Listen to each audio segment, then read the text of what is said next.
Hi all, and welcome back. And for those who are newly joining, I'm Dr. Meg Jackson-Fox.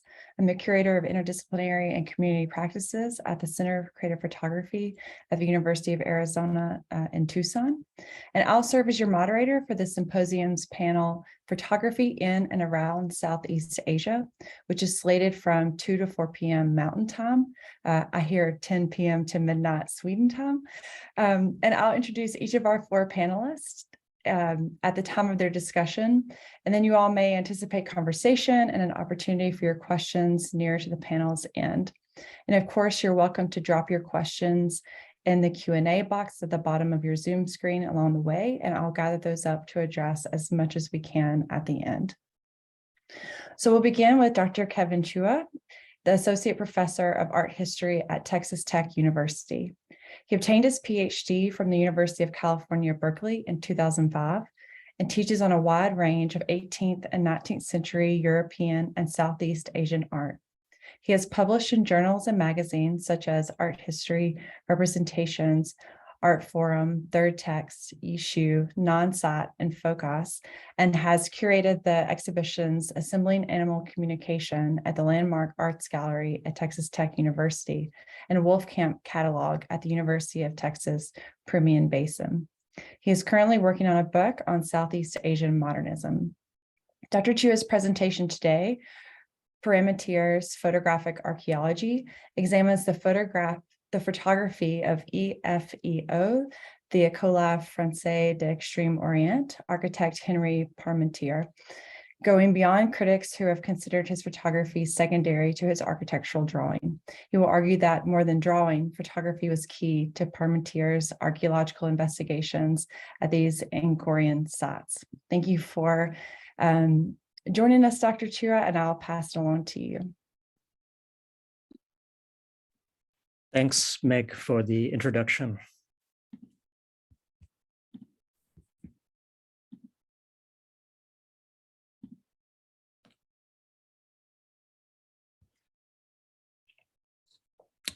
In the late 19th century, photographs seeped into Europe that told tales of vast stone monuments in a faraway land.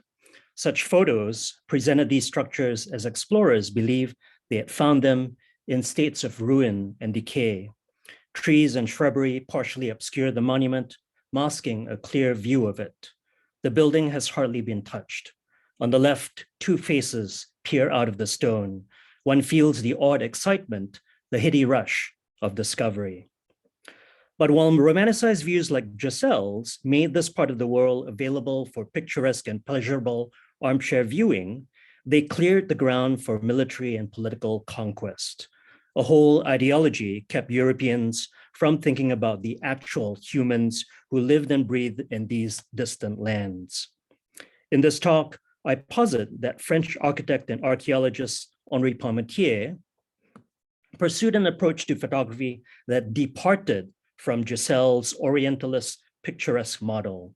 In his seemingly hastily composed, matter-of-fact, even disorienting photos, Parmentier grasped the stakes of archaeological inquiry.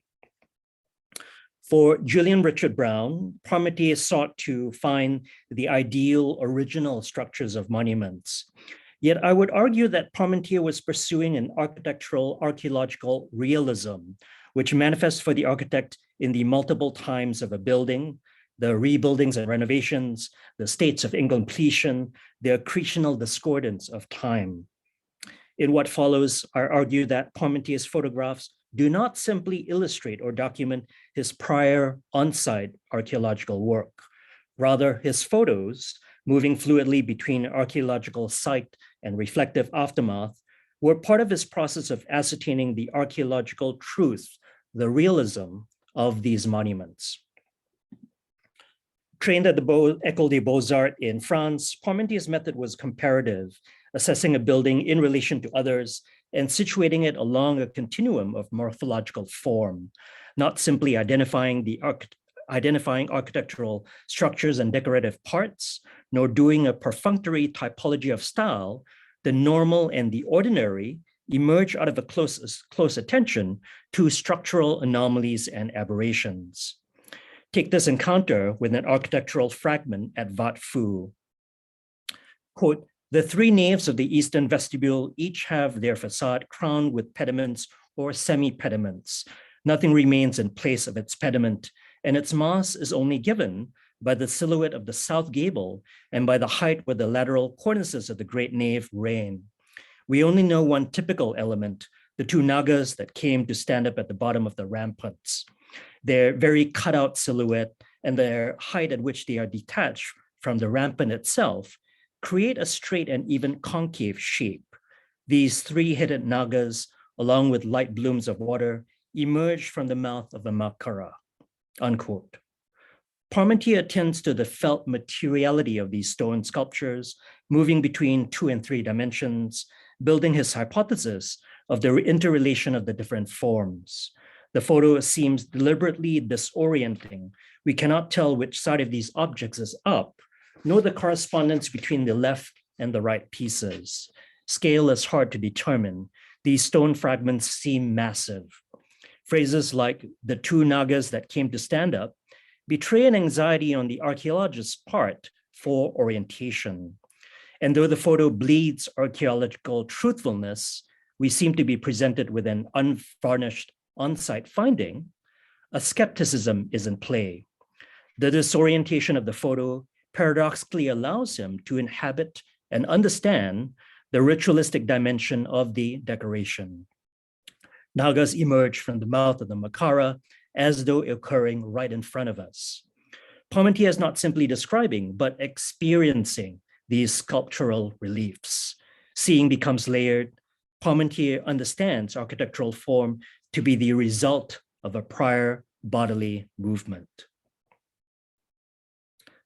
Some photos present oblique viewpoints. Consider this photo, also at Wat Phu, which seems less interested in the sanctuary at left and more in the narrow hallway on the right. Parmentier will discuss the strut that juts out from the right wall just below the corbel. It is difficult to make out what the strut connects to on its left side, though we can see it more easily in a contemporary photo. Here is Parmentier's discussion. Quote, the main building has 3 naves and 5 bays, the one in the center forming a transept. They show beautiful sandstone pillars, square, with trusses smaller than usual, but also better design. The side walls are made of brick and stone, the latter constituting the exterior cladding. A beam embedded in the penultimate course serves as a reinforcing tie, which adds rigidity to the whole. A cornice reigns along the walls of the struts, and the architraves are molded above the capitals. The wall is corbelled with the transept to reach their level and could hide side half vaults. A ceiling could be received by the projection of the architraves, thus masking the superior arrangements, which we will come back to later, unquote. The phrase, and could hide side half vaults, is interesting. What is this ability of the building to hide part of its structure? Was this intentional on the part of the builders and part of the architecture, or was it something seen, even hallucinated by Parmentier? I would say that Parmentier is picking up something intentional on the part of the builders. This is no mere perceptual effect. For isn't the function of the temple to conceal and reveal, with the sanctuary the place that did the most hiding and revealing? Curiously, Parmentier doesn't remark on the human statue on the left of the photo, probably a Buddha put there by worshippers in the early 1910s, nor the small figurines on top of the altar. The photo doesn't resolve these uncertainties and seems itself to participate in the hiding and revealing. In his 1926 study of Bante Sray, Parmentier acknowledges that Victor Golubieu was, quote, in charge of the photos. Though Parmentier appears to have written his chapter based on and after Golubieu's on-site photos, I would argue that their interaction was reciprocal and collaborative. Golubieu may have been given instructions by Parmentier on particular shots to take, while Parmentier may have used Golubieu's photos on site to work through archaeological problems. As at Wat Phu, Parmentier's photos do not just illustrate conclusions reached after his archaeological practice. Rather, photography was used as a tool to work through archaeological problems. The book chapter on Banti Srey gives us numerous instances of his experiential encounter with the temple and its decoration. Take this description of a figure in a decorative niche. Quote, the entrepillas is decorated in the same way throughout its surface. Below is a male figure in a niche with thin pilasters supported by a small ogee plinth adorned with 3 Atlantean lions. The arch of the niche has the usual wavy outline, and the whole has the general profile of a fairly sharp-pointed arch drawn by an ornament of flaming leaves.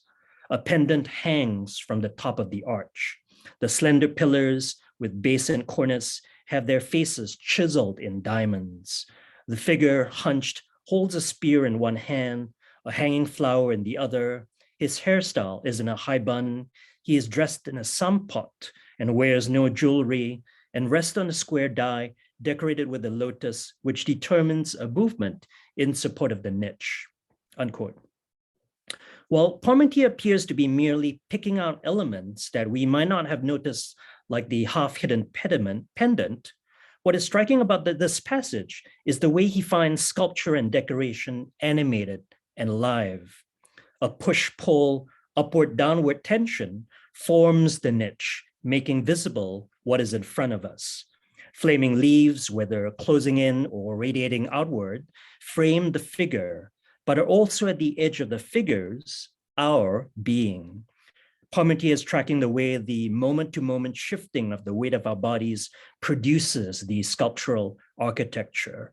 The photo brings us close, making the niche available to our touch. Only at this close distance does the niche come alive. Space disappears, time stands still. As we stand in front of the figure at eye level, we realize that we are hovering. Another example of Parmentier's experiential phenomenological method appears in this passage. In front of the facades, hidden by the rich composition of the end doors, is a small, purely decorative forward body, of which only the corner pillar in the lower section appears, adorned on its front face with a strip of foliage staffs with a stem decoration on its lateral face, unquote. By the corner pillar in the lower section, I think he's referring to one of the columns on the right. Notice the way in the photo, the right columns appear staggered back, while the left columns appear flat. We make out this corner on the right by the shadows in the photo. The only in his sentence is crucial. It implies that the rest of the building has not yet come into visibility. Now, from a contemporary photograph, we can tell that the actual building is symmetrical. Left and right sets of columns are equally set back. But Parmentier is not simply seeing an illusion here.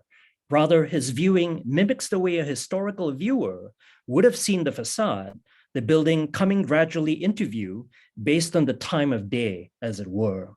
With sunlight falling on it, it's as though the building is appearing right in front of our eyes. His phenomenological viewing is structuralist as well, meaning that every element functions as part of a larger whole, with buildings measured against other buildings.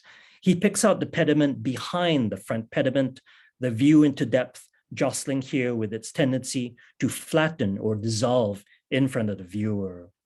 We seem to hover undecidedly between the facade's forward and back, vertical and lateral movements as we stand in front of the library. The French had been practicing minimal intervention since the 1910s, clearing away wood and debris, reassembling portions of buildings where possible, installing reinforcing structures where necessary, as a way to preserve the natural and seemingly untainted view of these temples. But the introduction of anastylosis, the piece-by-piece disassembling and reassembling of every stone in the building, changed the stakes of conservation. Anastylosis sought to restore a building to its original state using only original materials. Anastilosis has the aura of scientific authority and is seldom critiqued. The accuracy and rigor of the method, however, depends on the architect's prior understanding of the construction of a building. Tasked by George Sedes to implement the method at Angkor, Henri Marchal left for an investigatory trip to Java in May 1930 and brought the method back to Indochina. He first tested it out on the temple of Preah Khan in late 1930, then at Banteay Srey from 1931 to 36. Now, we know from Marchal's report of his archaeological mission to Java in 1930 that he, like Parmentier, was less interested in the true original building than in its construction problems. A photo taken by an unknown photographer in May 1934 shows anastilosis being undertaken at the Northern Library at Banteay Srey. Stone blocks are scattered around the buildings as though awaiting reconstitution. As cranes, pulleys, and wooden scaffolding stand at the ready, Khmer workers gather at the work site. But if most of them nonchalantly return the photographer's gaze, they are hardly the ones who are important in this archaeological project. At the center of the photo is Marchal examining a drawing of the library with one Mr. Chan, who produced architectural drawings for the reconstruction. The photo, with its commanding view from on high, seems to encapsulate the drawing, which is puny and unreadable by contrast. In the mid-19th century, drawing was considered by many to be superior to photography in archaeological practice. Drawing was more discerning, more able to pick out the significant details of objects and monuments. But in this photo, photography, not drawing, tells the truth of archaeology. Should we read the photo in terms of the mythic ideal of anastilosis, that the method could perfectly grasp and reconstitute the original building? Or does it speak to the more realist understanding that any reconstruction will always be incomplete and partial? Is the plan, that originary moment of architecture, subsumed by the heterogeneous assemblage of stones and machinery in the rest of the photo? At the center of the photo is a blank rectangle, a washed out page. Quote, even at its most seemingly straightforward, Frederick Bora cautions, archaeological photography records how a site virtually never looks, but rather how its directors want it to be for the record. It is the product of a field decision that effaces as much as possible the field work, the human presence itself. Site photography, Bora continues, quote, often function as a kind of protocol, a deliberate way of seeing, and in some cases overlooking the plenum of archaeological experience, unquote. Towards the end of his chapter, Parmentier states the greater importance of his photographs compared to his drawings. The drawings, which complete and shed light on the study, and which will be found following the photographic documents, are not strictly speaking a statement of the monument. The remarkable documentation gathered by Mr. Golibiu made it unnecessary to publish a graphic report of the old building. Our drawings are rather intended to facilitate the reading of the photographs and to allow an easier and easier conception of the monument in ancient times, unquote. The drawings, in other words, are intended to assist a reading of the photos. It is the photos that are primary. Up to the 1940s, it was common for French architects to decry Khmer stone building techniques, even as they were enthralled by the architecture.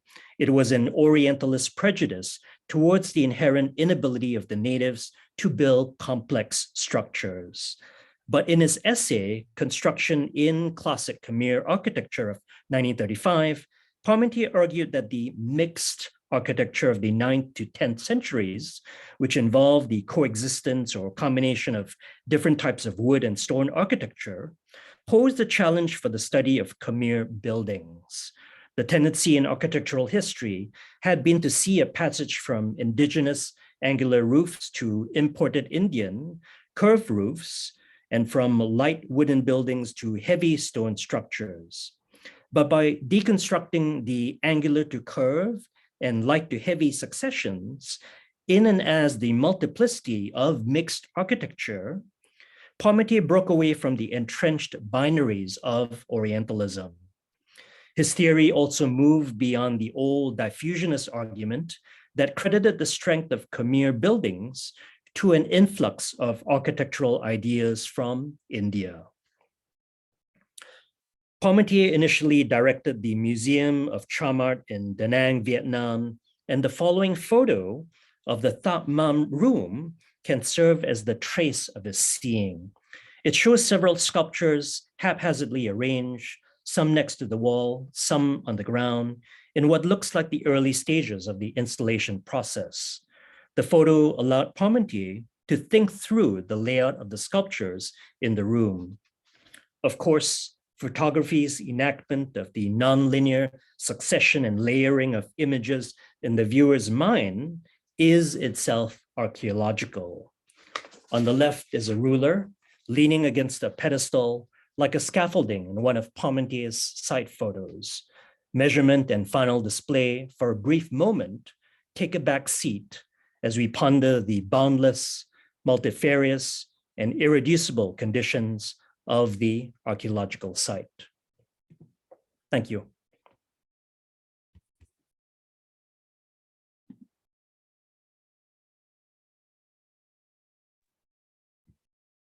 Thank you so much, Dr. Chua. And just a quick note that Dr. Chua will be unable to make the Q&A. He just left, and but please do submit the questions that you might have for him in the Q&A, and I'll put them together and send them to an email, and to his email, and he was willing to answer those questions by email. So, which is such a lovely offer. So I'd like to introduce our second panelist. Dr. Susie Prochke is Associate Professor in History at Deakin University in Melbourne, Australia, and an Australian Research Council Future Fellow. She is author of the prize-winning book, Photographic Subjects, Monarchy and Visual Culture in Colonial Indonesia, as well as Images of the Tropic from 2011, and editor of Photography, Modernity, and the Governed in Late Colonial Indonesia, and Modern Times in Southeast Asia, circa 1920s to 1970s.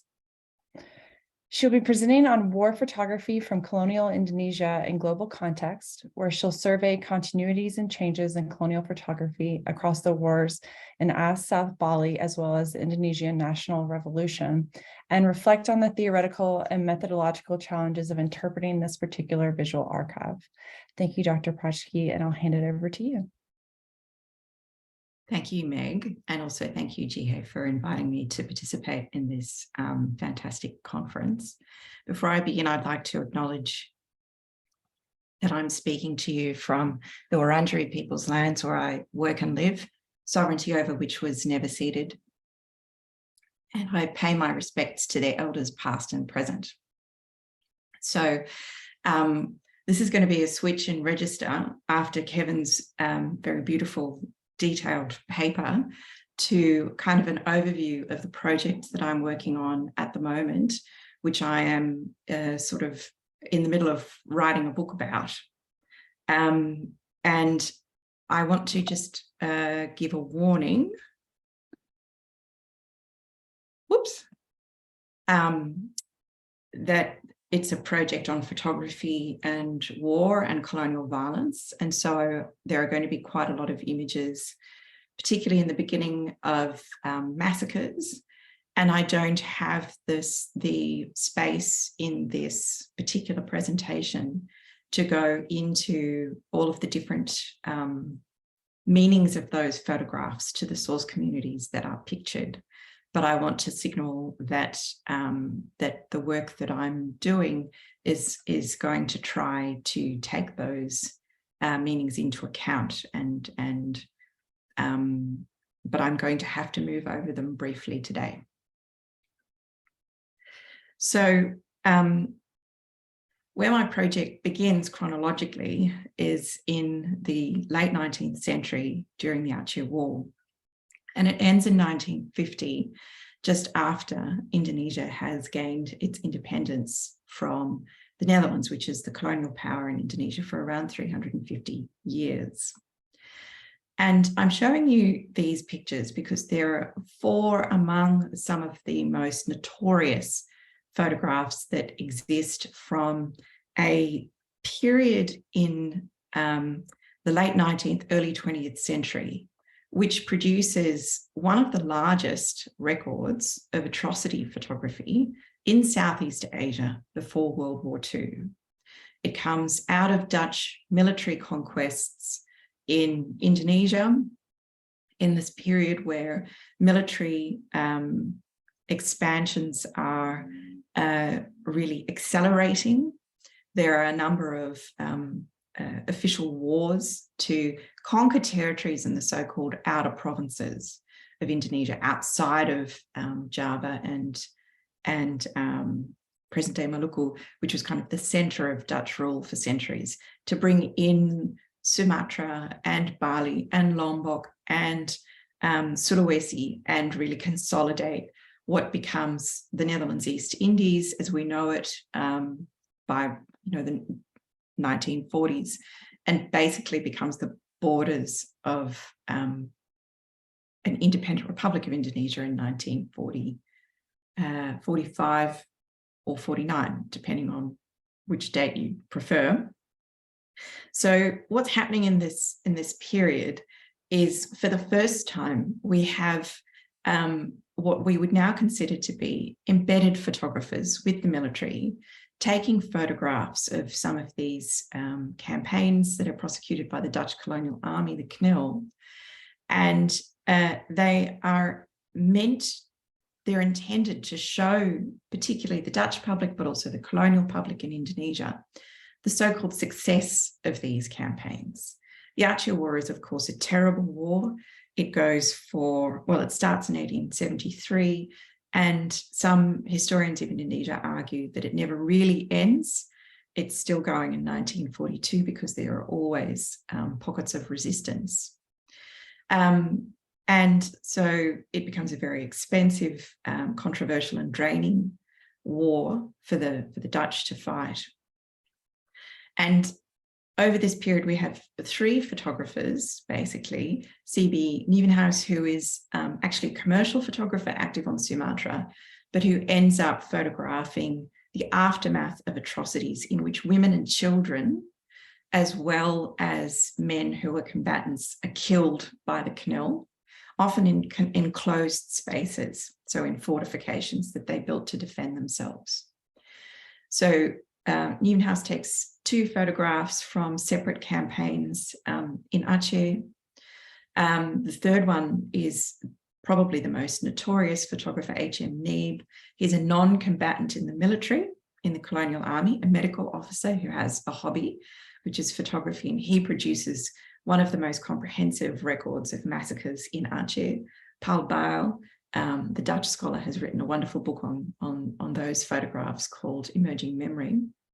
And then the last is a Dutch photographer who is embedded with the colonial army during one of the campaigns by the KNIL between 1906 and 1908 to subjugate South Bali. And he takes this infamous photograph of the aftermath of the Puputan, or ritual ending, of the royal household at Denpasar in Bali. So these are 4 of what I would have counted just for these, in these 4 different campaigns. These photographers produce between them 14 atrocity photographs. And they are just among the better known examples.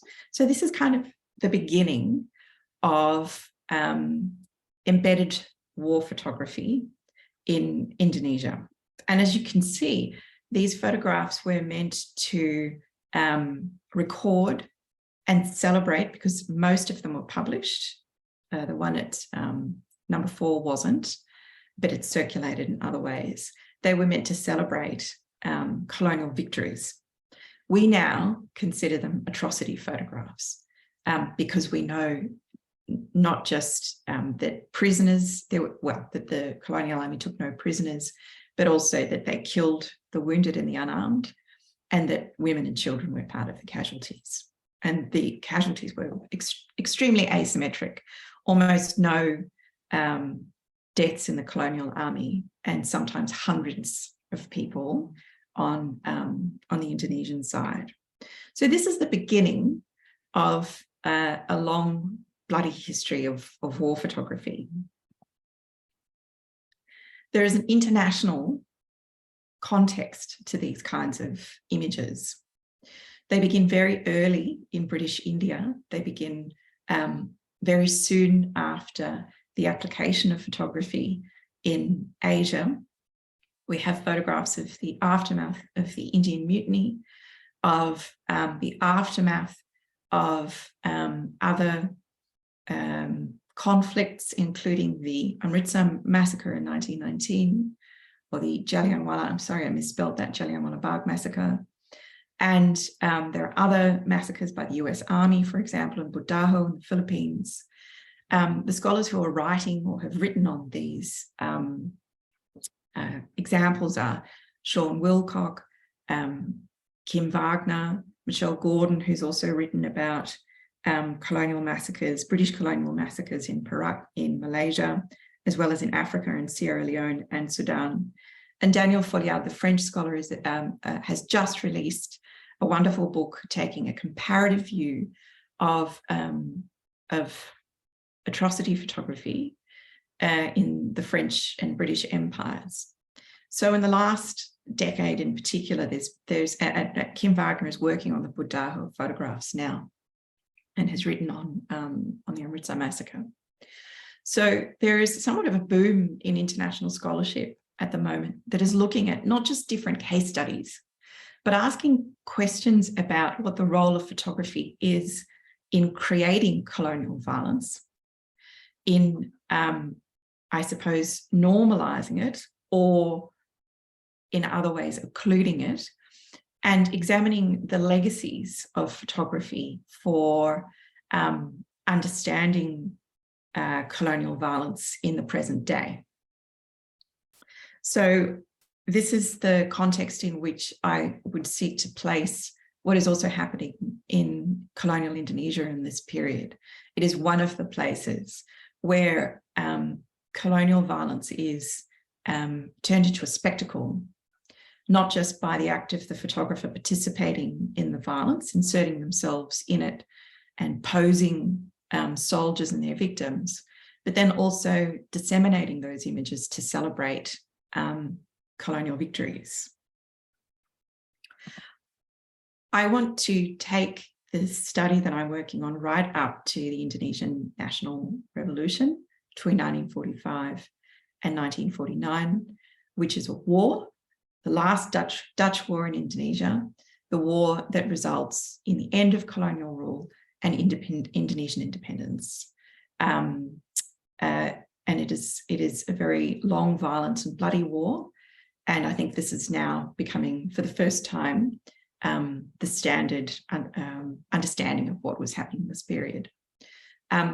People have written about, to some extent, Indonesian press and propaganda photography from the war through the institution of IPOS. They've written on press photography and censorship on the Dutch side. I'm particularly interested in amateur soldier photography because by the 1940s, the technology is such that small handheld cameras are very widespread, and that frontline soldiers are able to take sometimes quite explicit photographs and produce an enormous archive.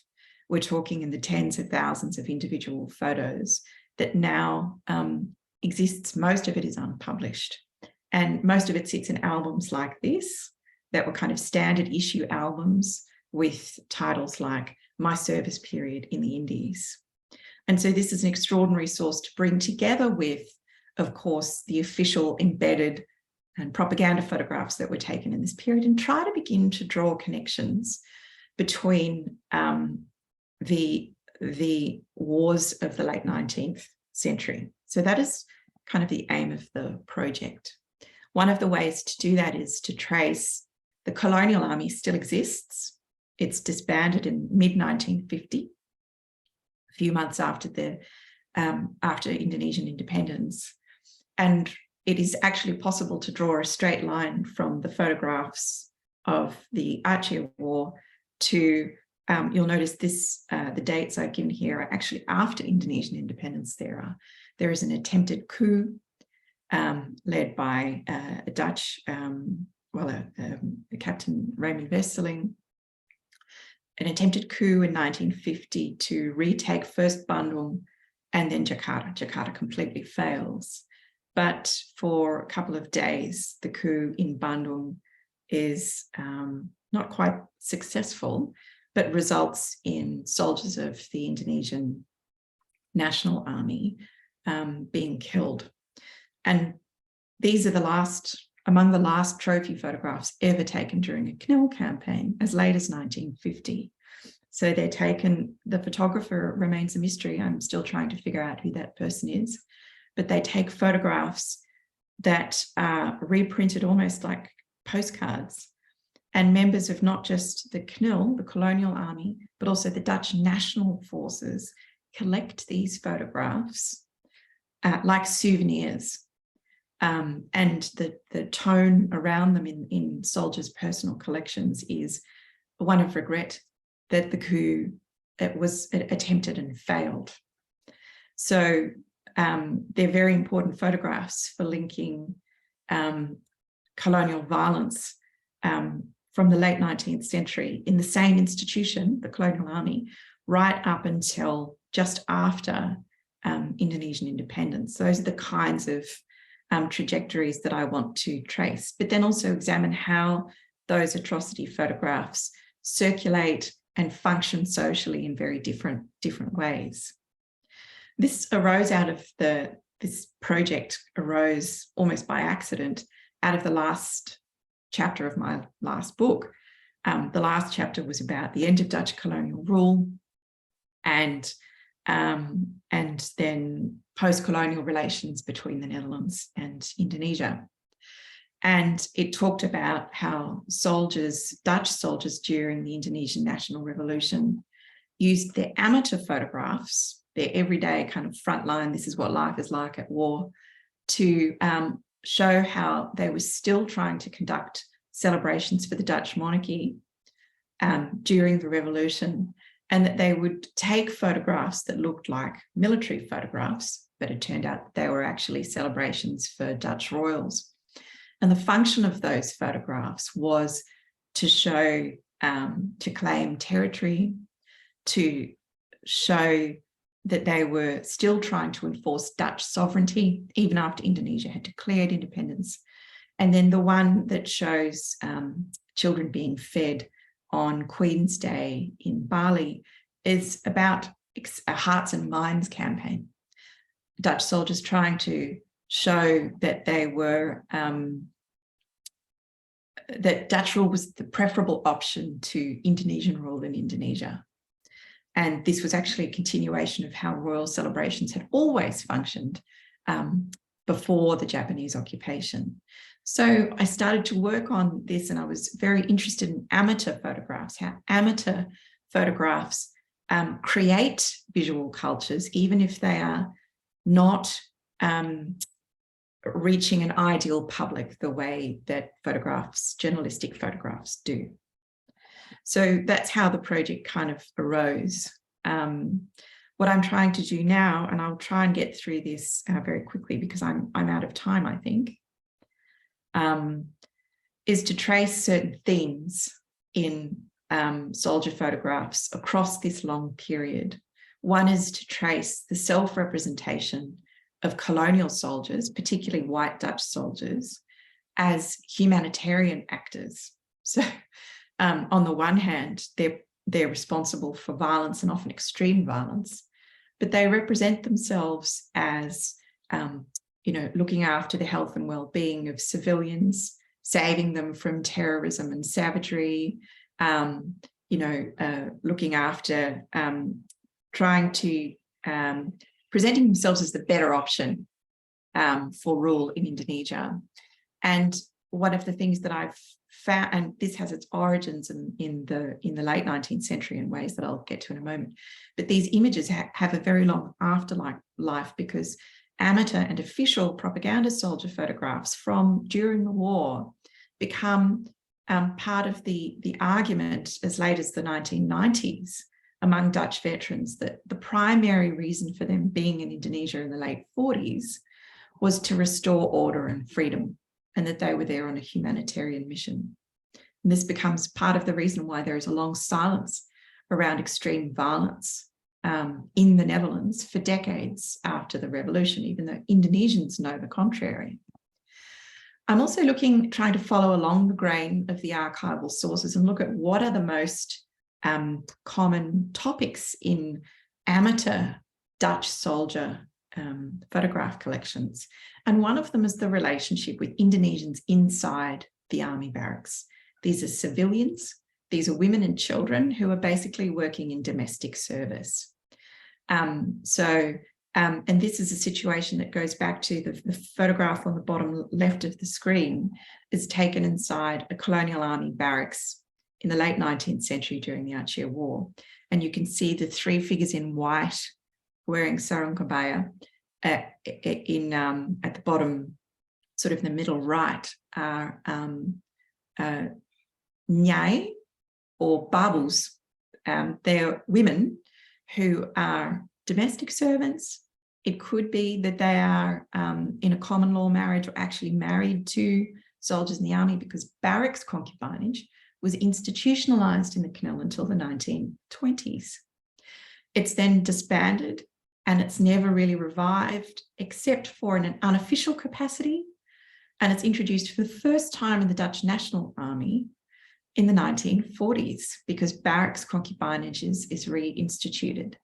And we look at soldiers' photographs, you can see that they are not just, the women in their barracks aren't just domestic servants, they're also having sexual relationships with them. And they have actually quite young boys working as houseboys running errands in their barracks.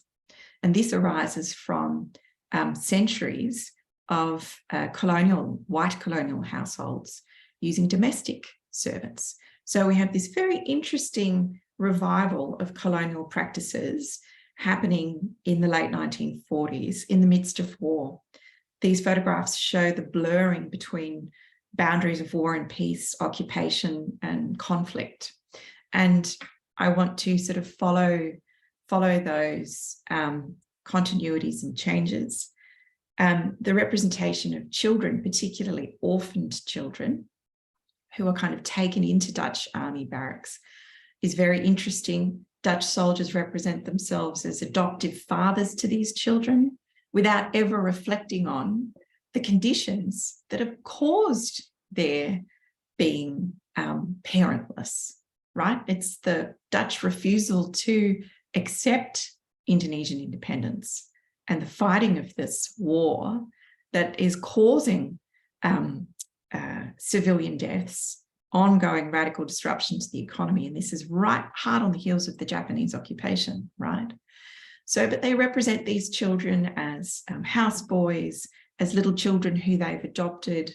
The picture down on the bottom of the screen there is one taken in the 1904 during the Aceh War.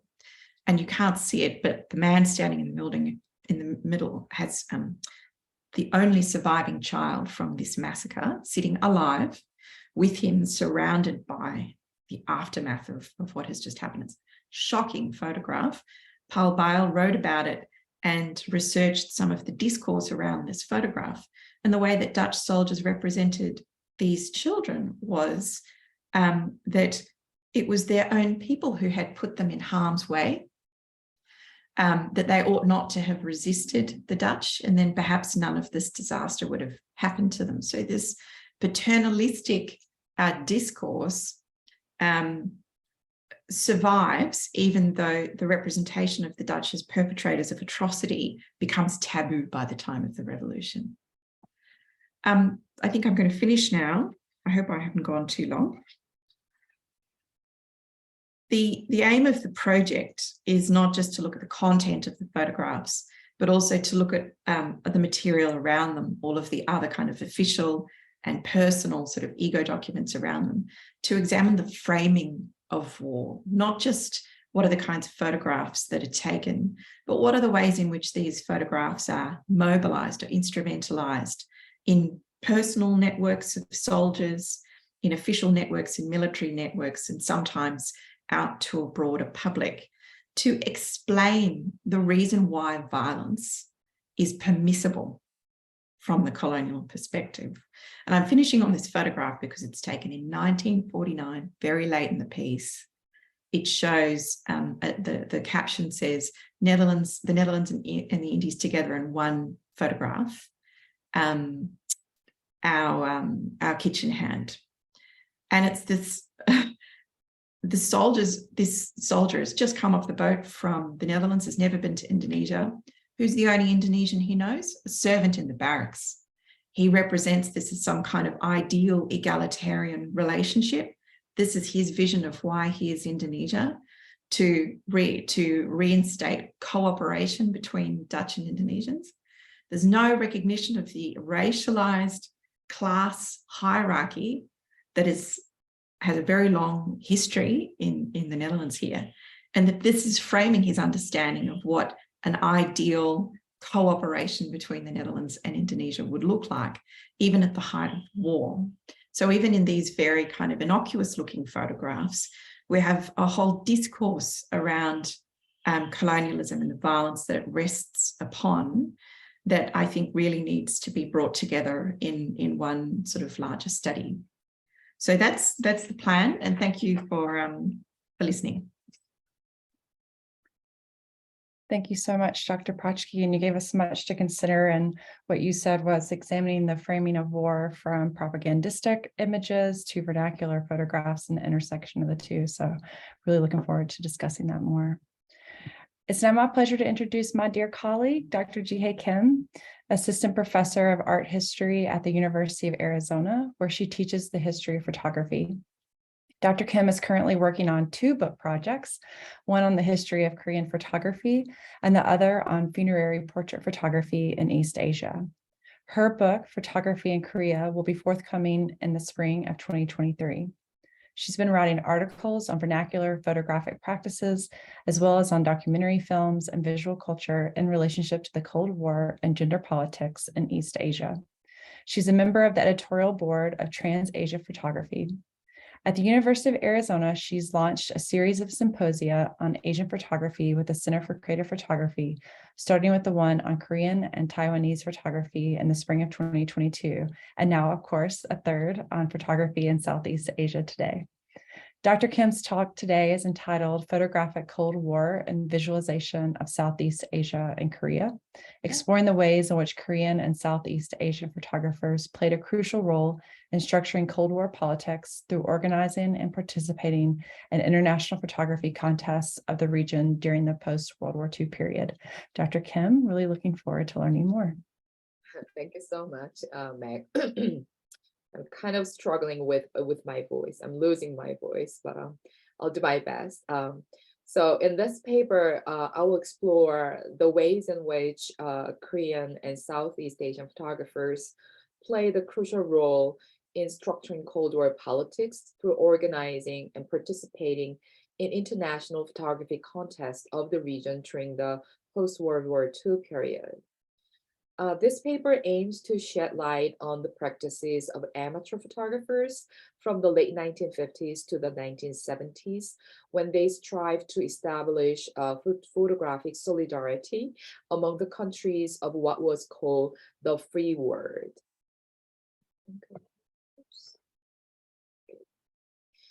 In post-colonial South Korea, the shift of interest in major photographic trends moved from the Japanese photographic scene to the US due to the Korean photographers' encounter with American photojournalists who visited the peninsula during the Korean War from 1950 to 1953. Furthermore, the imaginary of international photographic practices in South Korea was shaped anew by the opening of the Family of Man in 1957. The mega-scale photography exhibition curated by Edward Steichen served as the Cold War propaganda during its traveling installments throughout Asia. It is quite interesting to see that the duration of the exhibition at the Museum of Modern Art, New York, overlapped with the Afro-Asian Conference, also known as Bandung Conference in Indonesia. The United States Information Agency played a pivotal role in the tour of the exhibition to 91 cities in 38 countries from 1955 to 1962. The installment India was caused by India's role in the Bandung Conference, as its tours were targeted to politically critical destinations such as Guatemala. The family of Man also traveled to Jakarta, Indonesia in 1962, and the USIA left a memo that the timing of the exhibition opening coincided with a circus performance from the Soviet Union. In the same year, the 4th Asian Games were held in Jakarta, which excluded Taiwan because President Sukarno tried to strengthen its relationship with the People's Republic of China at the time. The US effort to entice, quote-unquote, the emerging non-aligned Asian countries through cultural projects such as photography exhibitions was shared by its non-communist allies, including South Korea and Taiwan.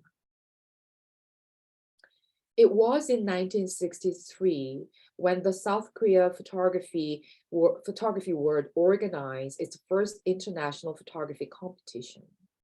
The first international Salon of Photography Korea was held in 3 cities, starting from Daegu, then to Busan and Seoul, from May 2nd to June 19th in 1963, with 81 works.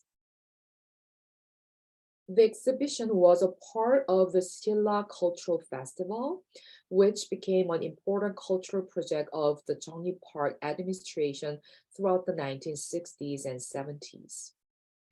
While 63 photographs were submitted by South Korean photographers, most foreign participants were from Southeast Asia. 30 works from South Vietnam, 11 were from Malaya, 10 from Singapore, 8 from Taiwan, and 4 from Thailand. It is noteworthy that Indonesia did not participate in the competition, apparently due to the worsening relationship between the Federation of Malaya and Indonesia at the time. Indonesia was strengthening its ties to the communist bloc, and the country opposed the establishment of Malaysia, uniting with Singapore and the Crown colonies on the island of Borneo. Considering that the Korean organizer of the competition sent an invitation to each country, it appears that Indonesia was not invited. The South Korean government itself established diplomatic relations with Malaya in 1960, opening the Korean embassy in Kuala Lumpur in 1962. The active participation of Southeast Asian photographers could be understood by other international events held around the time. Asian People's Anti-Communist League's General Assembly was held in Seoul in 1962, with the groundbreaking ceremony of the League Center a few months later. In 1963, the League's general meeting was held in Saigon, South Vietnam, and in Taipei, Taiwan the following year.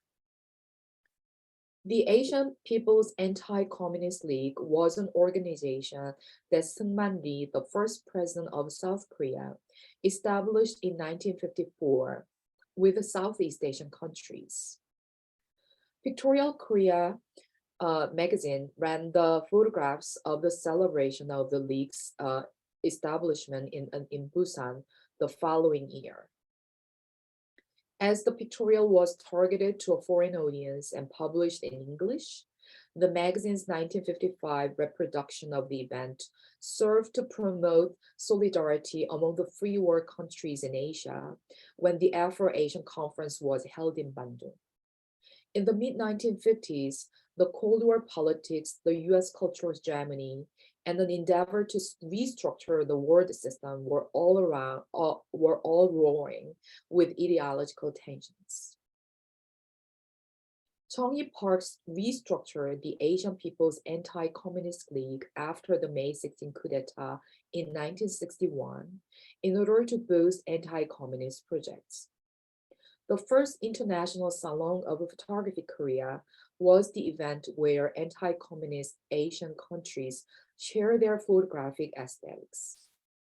The Salon awarded Shilla trophies to 5 photographers, 2 Korean photographers, and Ki Chong-tat of Singapore, Chong Chong-hao of Vietnam, and Shi Chang-chung of Taiwan. Most photographers were known for their pictorial style in their respective countries.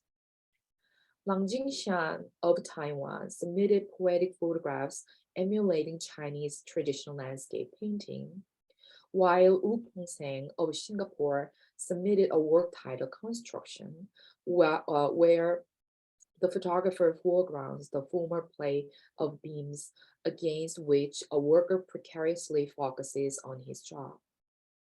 Born in China, Wu settled in Singapore after spending years in Vietnam and Penang, and promoted pictorial photographs. The photographs selected for the exhibition do not show any political or ideological tensions of the Cold War period, but portray landscapes and daily lives in poetic and peaceful way. Pham Bam Mue submitted his most well-known photograph, Hairstream, which won him numerous medals in international photography competition. Don Hong-hai, whose photographs are also in the Center for Creative Photography collection, also submitted 2 photographs to the exhibition. He is known for landscape photographs emulating the Taiwanese photographer Lang Jingshan's Orientalized photographs. Yan Van Dong, who became famous with the photograph of Dick Kwang-doo's self-immolation, also exhibited a photograph in this first International Salon of Photography Korea.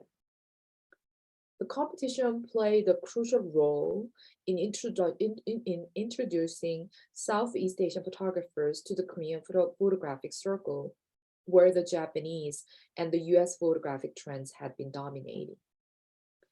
In addition to the nationality of individual photographers, the exhibition leaflet notes that membership is their membership in prestigious photographic societies, mainly of the West. Recognition of the membership of the Royal Photographic Society, Royal Society of Arts, and Photographic Society of America might have helped to give the photographers the authority to be internationally acknowledged. Nevertheless, it reveals that the internationalism of Asian photography was geared toward the West, mainly British and American photographic scenes. While Korean photographers began participating in international photography competition hosted by the United States photography magazines, such as US Camera in the late 1950s, they also actively participated in those of Southeast Asian countries. In 1957, when the family of Mon opened in Seoul, Art Goodwill Mission to Southeast Asia toured Hong Kong, Vietnam, Taiwan, and the Philippines.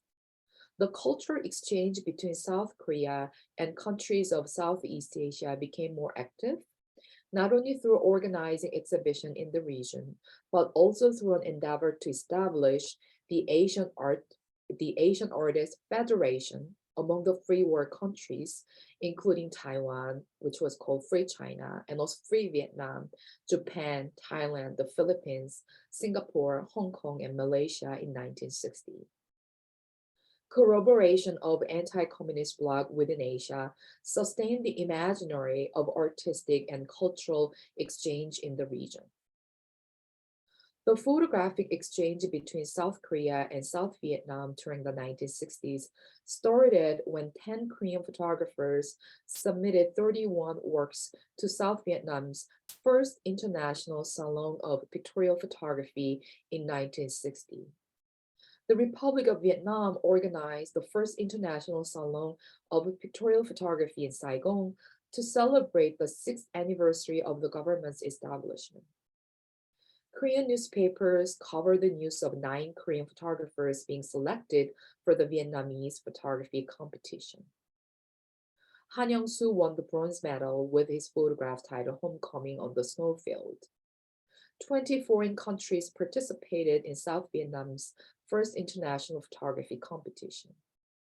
Again, Indonesia did not participate, while Singapore submitted the most work second only to hosting country.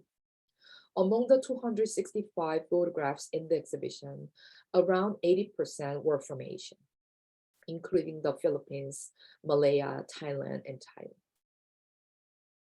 The photographers selected in South Korea's first international photography competition had served as the juror. Pham Van Mui was one of the 5 jurors as the president of Saigon Photo Club, while Nguyen Man Dam also reviewed the works as the vice president of Vietnam Professional Photographers Syndicate. In the list of jurors, Nguyen Chao Dam, who also exhibited a photograph in the Korean competition, is noted as an honorable member of a photo salon of Portrait Belgium and a member of the Associated Royal Photographic Society.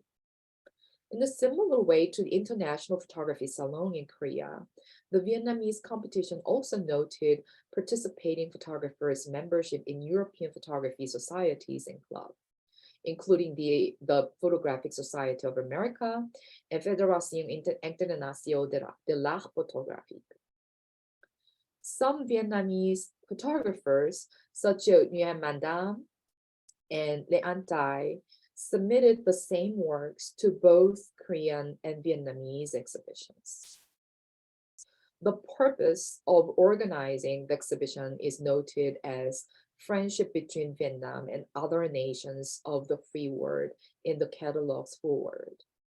Thus, it appears that the invitation went only to the countries of the anti-communist bloc. Following the first International Photography Salon in 1963, the Korean Photographic Circle launched its annual International Photography Contest with Donghua Daily newspaper in 1965. Its first exhibition was held the following year. Southeast Asian photographers dominated the Korean International Salon of Photography throughout the 1960s.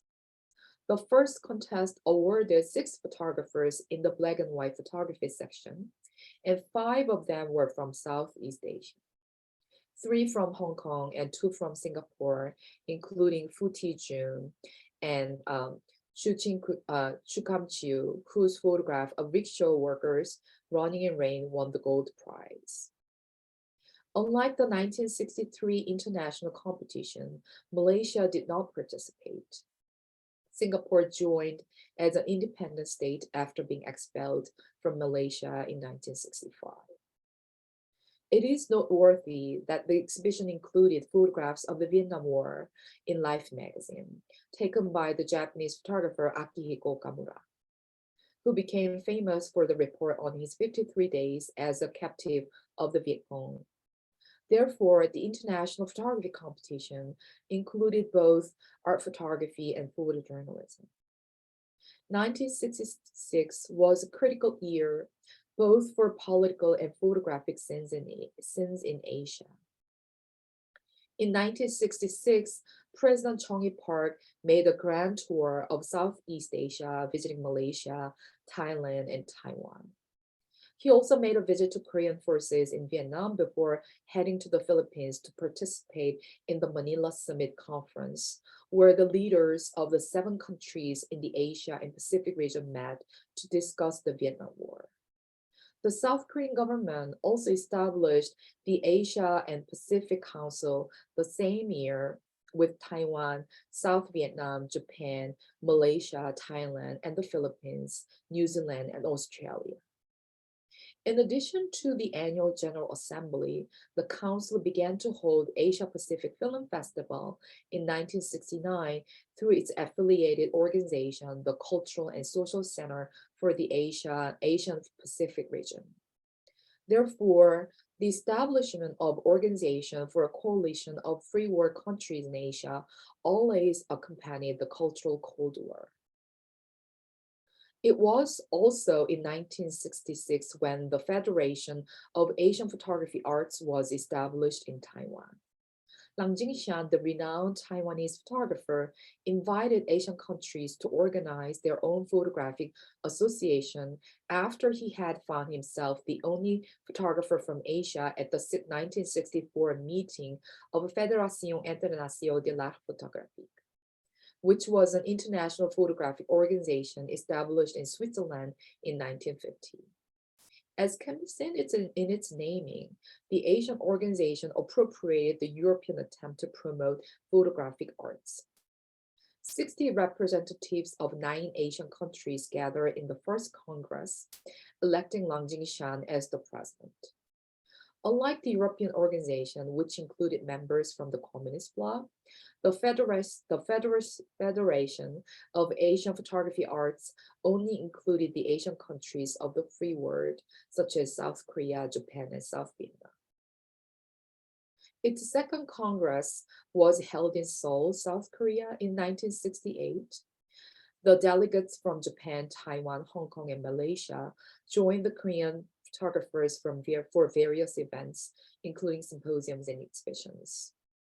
Photographers from Southeast Asian countries dominated the Federation and its exhibition, as if the solidarity with newly decolonized countries in the region served as the ultimate goal for the organization, consolidating the global order of the Cold War. Korea's involvement in the Vietnam War from 1964 expanded the scope of visualizing the Southeast Asian country in the peninsula. Korean Photography magazine began a special section on the war in 1966 with photographs of Korean troops taken by Korean photojournalists. Since then, Vietnam came to be visualized mostly through war photographs, and the works of Vietnamese photographers selected for international competition in South Korea were mainly of the Vietnam War. For instance, Chan Dai-kwang won the gold medal in the 5th Korean International Salon of Photography in 1970 with his photograph titled A Soldier. Another renowned Vietnamese photographer, Nguyen Ngoc Han, won 3 medals in the 8th Korean International Salon of Photography in 1973. The silver medal with his photograph titled Comradeship, the bronze medal with Sapphire, and another bronze medal with At the Pagoda. The photographer had published Sapphire and At the Pagoda in his notable photography book, Vietnam in Flames, with Nguyen Man Dam in 1968, the book Thi Phu introduced in her keynote speech. For the 1973 competition, the photography submitted At the Pagoda in color, not in black and white. Considering that it was in 1973 when the withdrawal of Korean troops from Vietnam was finalized, the award of 3 photographs of the Vietnam War is quite notable. Nguyen Ngoc An's Deblon, Crushing the Rebellion, was also awarded a bronze medal the following. However, Vietnamese photographs disappeared in the Korean International Salon of Photography in 1976, though the Soviet Union photographers began to submit their works the previous year. Among the Vietnamese photographers who worked for South Vietnam during the war, those who remained in the country were sent to the re-education camp after the war for several years, which might explain the disappearance of Vietnamese photographers in the Korean International Salon of Photography. Considering the overall style of the photographs selected at these international photography competitions in South Korea and in Southeast Asia, It is crucial to recognize that what appears to be romanticized views of Asian countries in fact continue the colonial legacy, which had portrayed the colonized territory and its people with exoticizing and feminizing cases. In addition to a peaceful landscape, women and children were the dominant subjects in photographs of Southeast Asia during both colonial and post-colonial periods. The photographic style promoted by the Asian Photographic Solidarity is also noted in the naming of the competitions. Salon, photographic art, pictorial are repetitive terms used in the contest names, leaflets, and catalogs. In many countries of Asia, salon photography was the term for pictorial photography and the dominant trend in the post-war international photography competition in the region. But the style had been actively promoted as a means to elevate the status of photography to fine art in the early 20th century. The colder co-optation of amateur photographers' continuing desire to be identified as artists sustained the self-orientalizing photographic practices, and geopolitical conflicts came to be depoliticized through universal humanism introduced by the family of non-exhibition travel to Asia. Under the name of photographic exchange of culture, the Asian photographers established the Cold War aesthetics of photography, revealing how the Cold War and its politics were sustained from the root rather than top-down or center-to-periphery transmission of propaganda. Thank you so much. Thank you so much, Dr. Kim, and for these close considerations of frameworks for cultural exchange and the participants therein. Our final panelist is Dr. Karen Zachary, who holds a PhD in Human Rights, Department of History, Lund University. Zachary's work is on human rights history in Thailand with a special focus on visual practices and public spaces. She writes about nationalism, various expressions of state violence, and human rights movements. Dr. Zachary's presentation, Countering Epistemic Violence Through Photographic Practices, documentation of the 6th of October, Project Thailand, traces the publications of photographs from the event known as 6 October 1976, showing how after 1996, the event transformed from obscurity to a visual trope for human rights activism. And just to note that we'll begin our question and discussion portion immediately following this talk. So please do place any questions or comments you might have in the Q&A of the Zoom. And with that, I'll hand it over to you, Dr. Zachary. Thank you very much for that introduction, and thank you for inviting me to this wonderful symposium and for the chance to present my work. And as said, my professional profile is as a human rights historian, and then my specific interest is in visual practices, and I wrote my thesis on photographic practices in Thailand and how that connects to human rights history. So I just want to say before starting, Susie, I will show photographs of gruesome violations, and within the scope of this talk, I cannot address the content and the meaning of all of these photographs, but the point is to show them is rather that these are the available photographs, and the point is showing them to show usages and engagements with photography.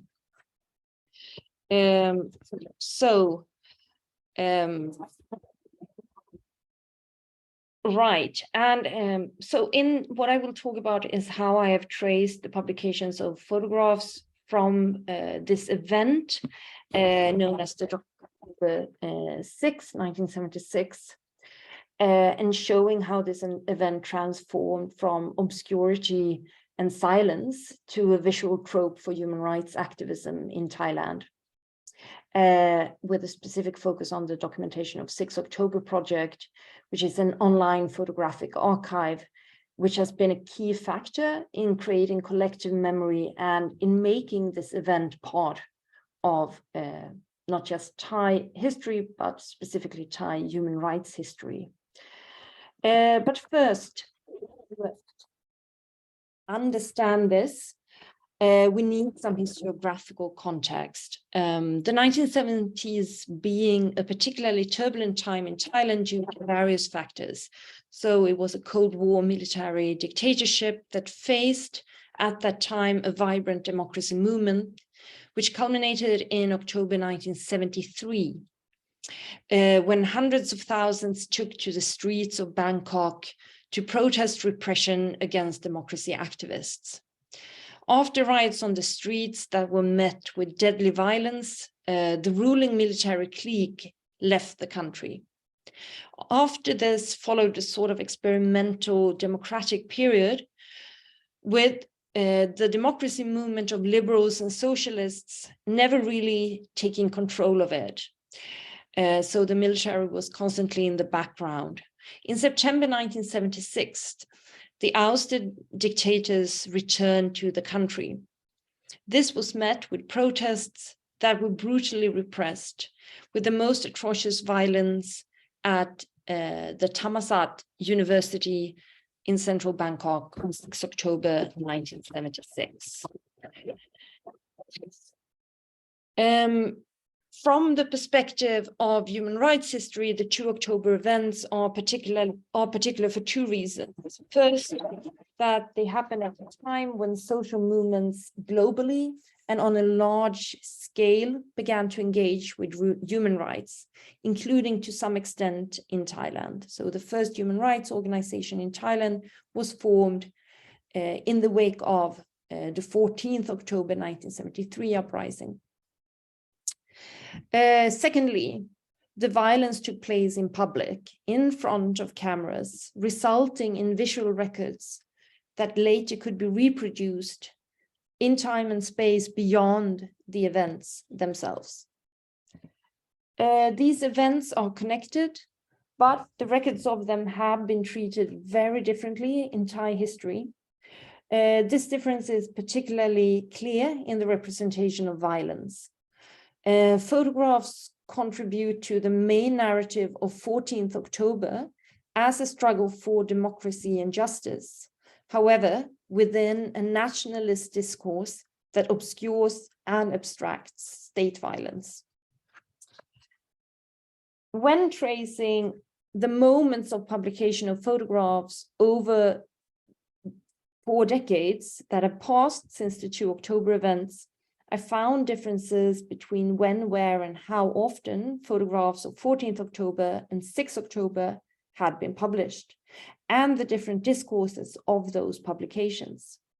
Another finding was how conflicts over history and ongoing political contestations are reflected in archives and official repositories, rendering limitations to reproduction and transmission of knowledge. These are important events to understand Thailand's political history, yet the National Archives of Thailand hold only photographs from the 14th October event and none from the 6th October. And the image we're seeing in the background here is from a monument, a memorial monument of the 14th October event.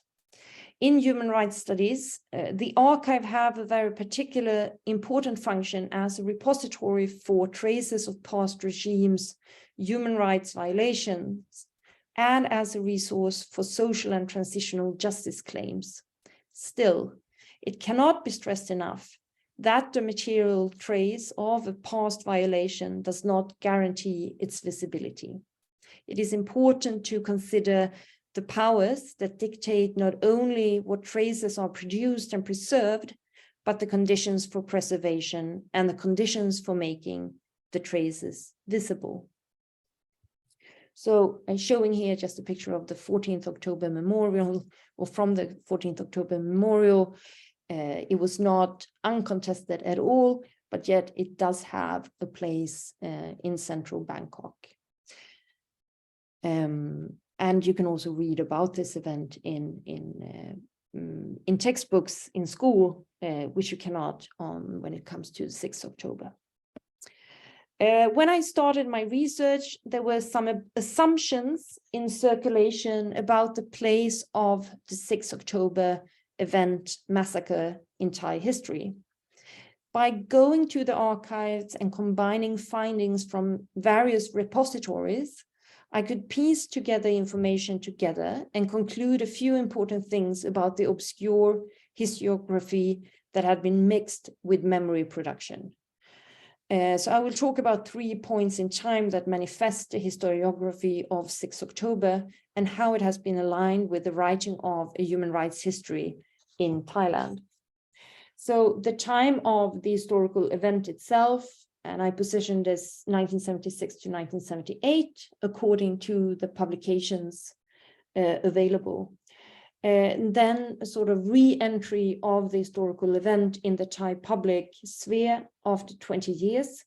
And this is also a sort of starting point of construing the event as human rights moment.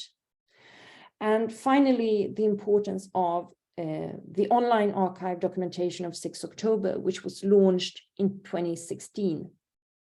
And thinking about photography as an event, I am informed by the works of Ariella Azoulay. And the event of photography here involves various actors and transcends time and space, allowing us to consider the power relations that dictate the moment the photograph is taken, as well as each moment of encounter with the photograph and the conditions for reproduction and access to history.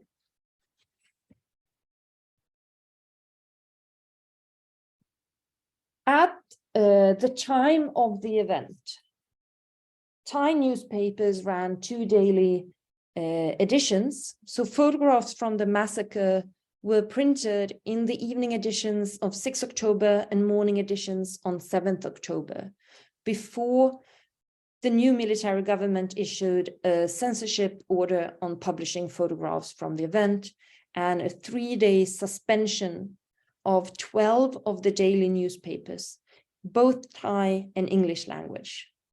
So here we see a spread from the daily newspaper Siam Rat, evening edition 6th October.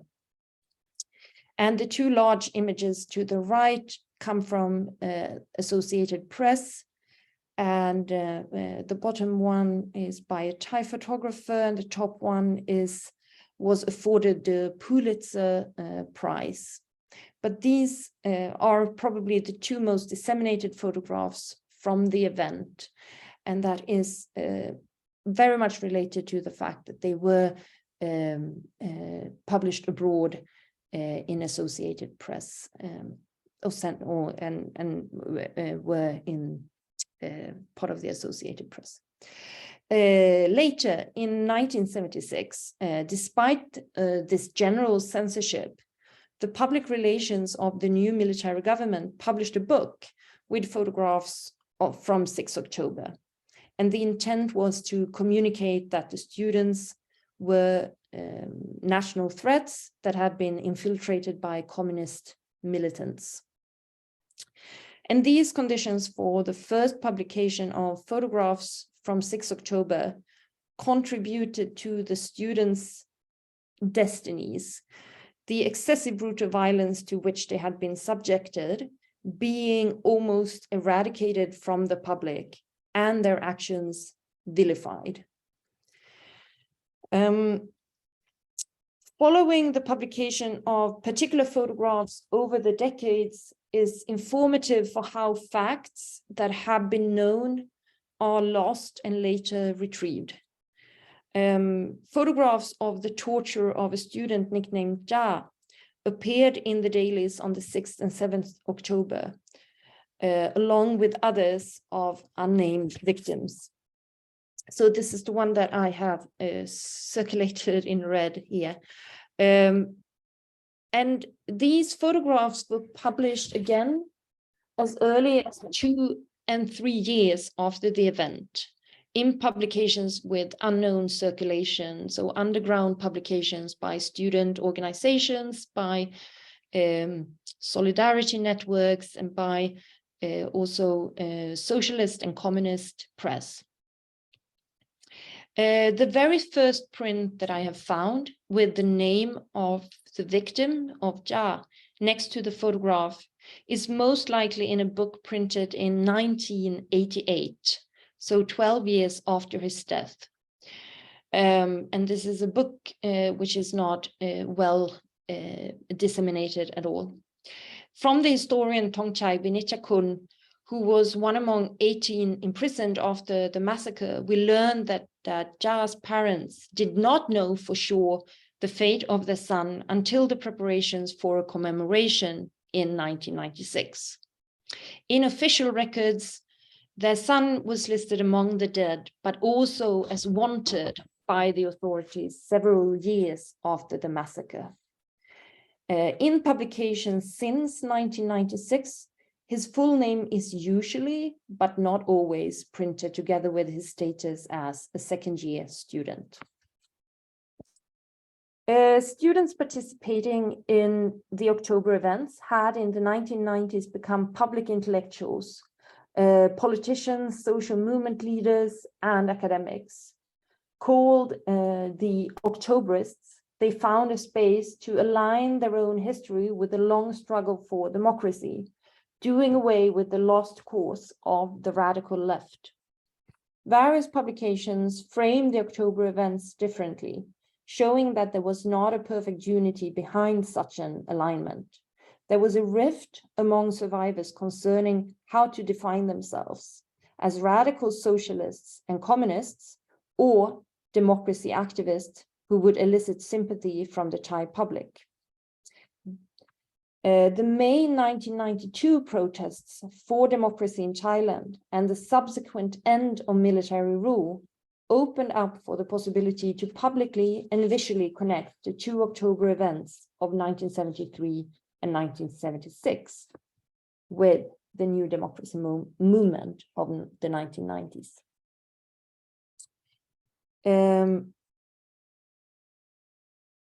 The 1996 commemoration of 6 October, during this period of democratic transformation in Thailand, marked a discursive turn in the remembrance of an historical writing about the event.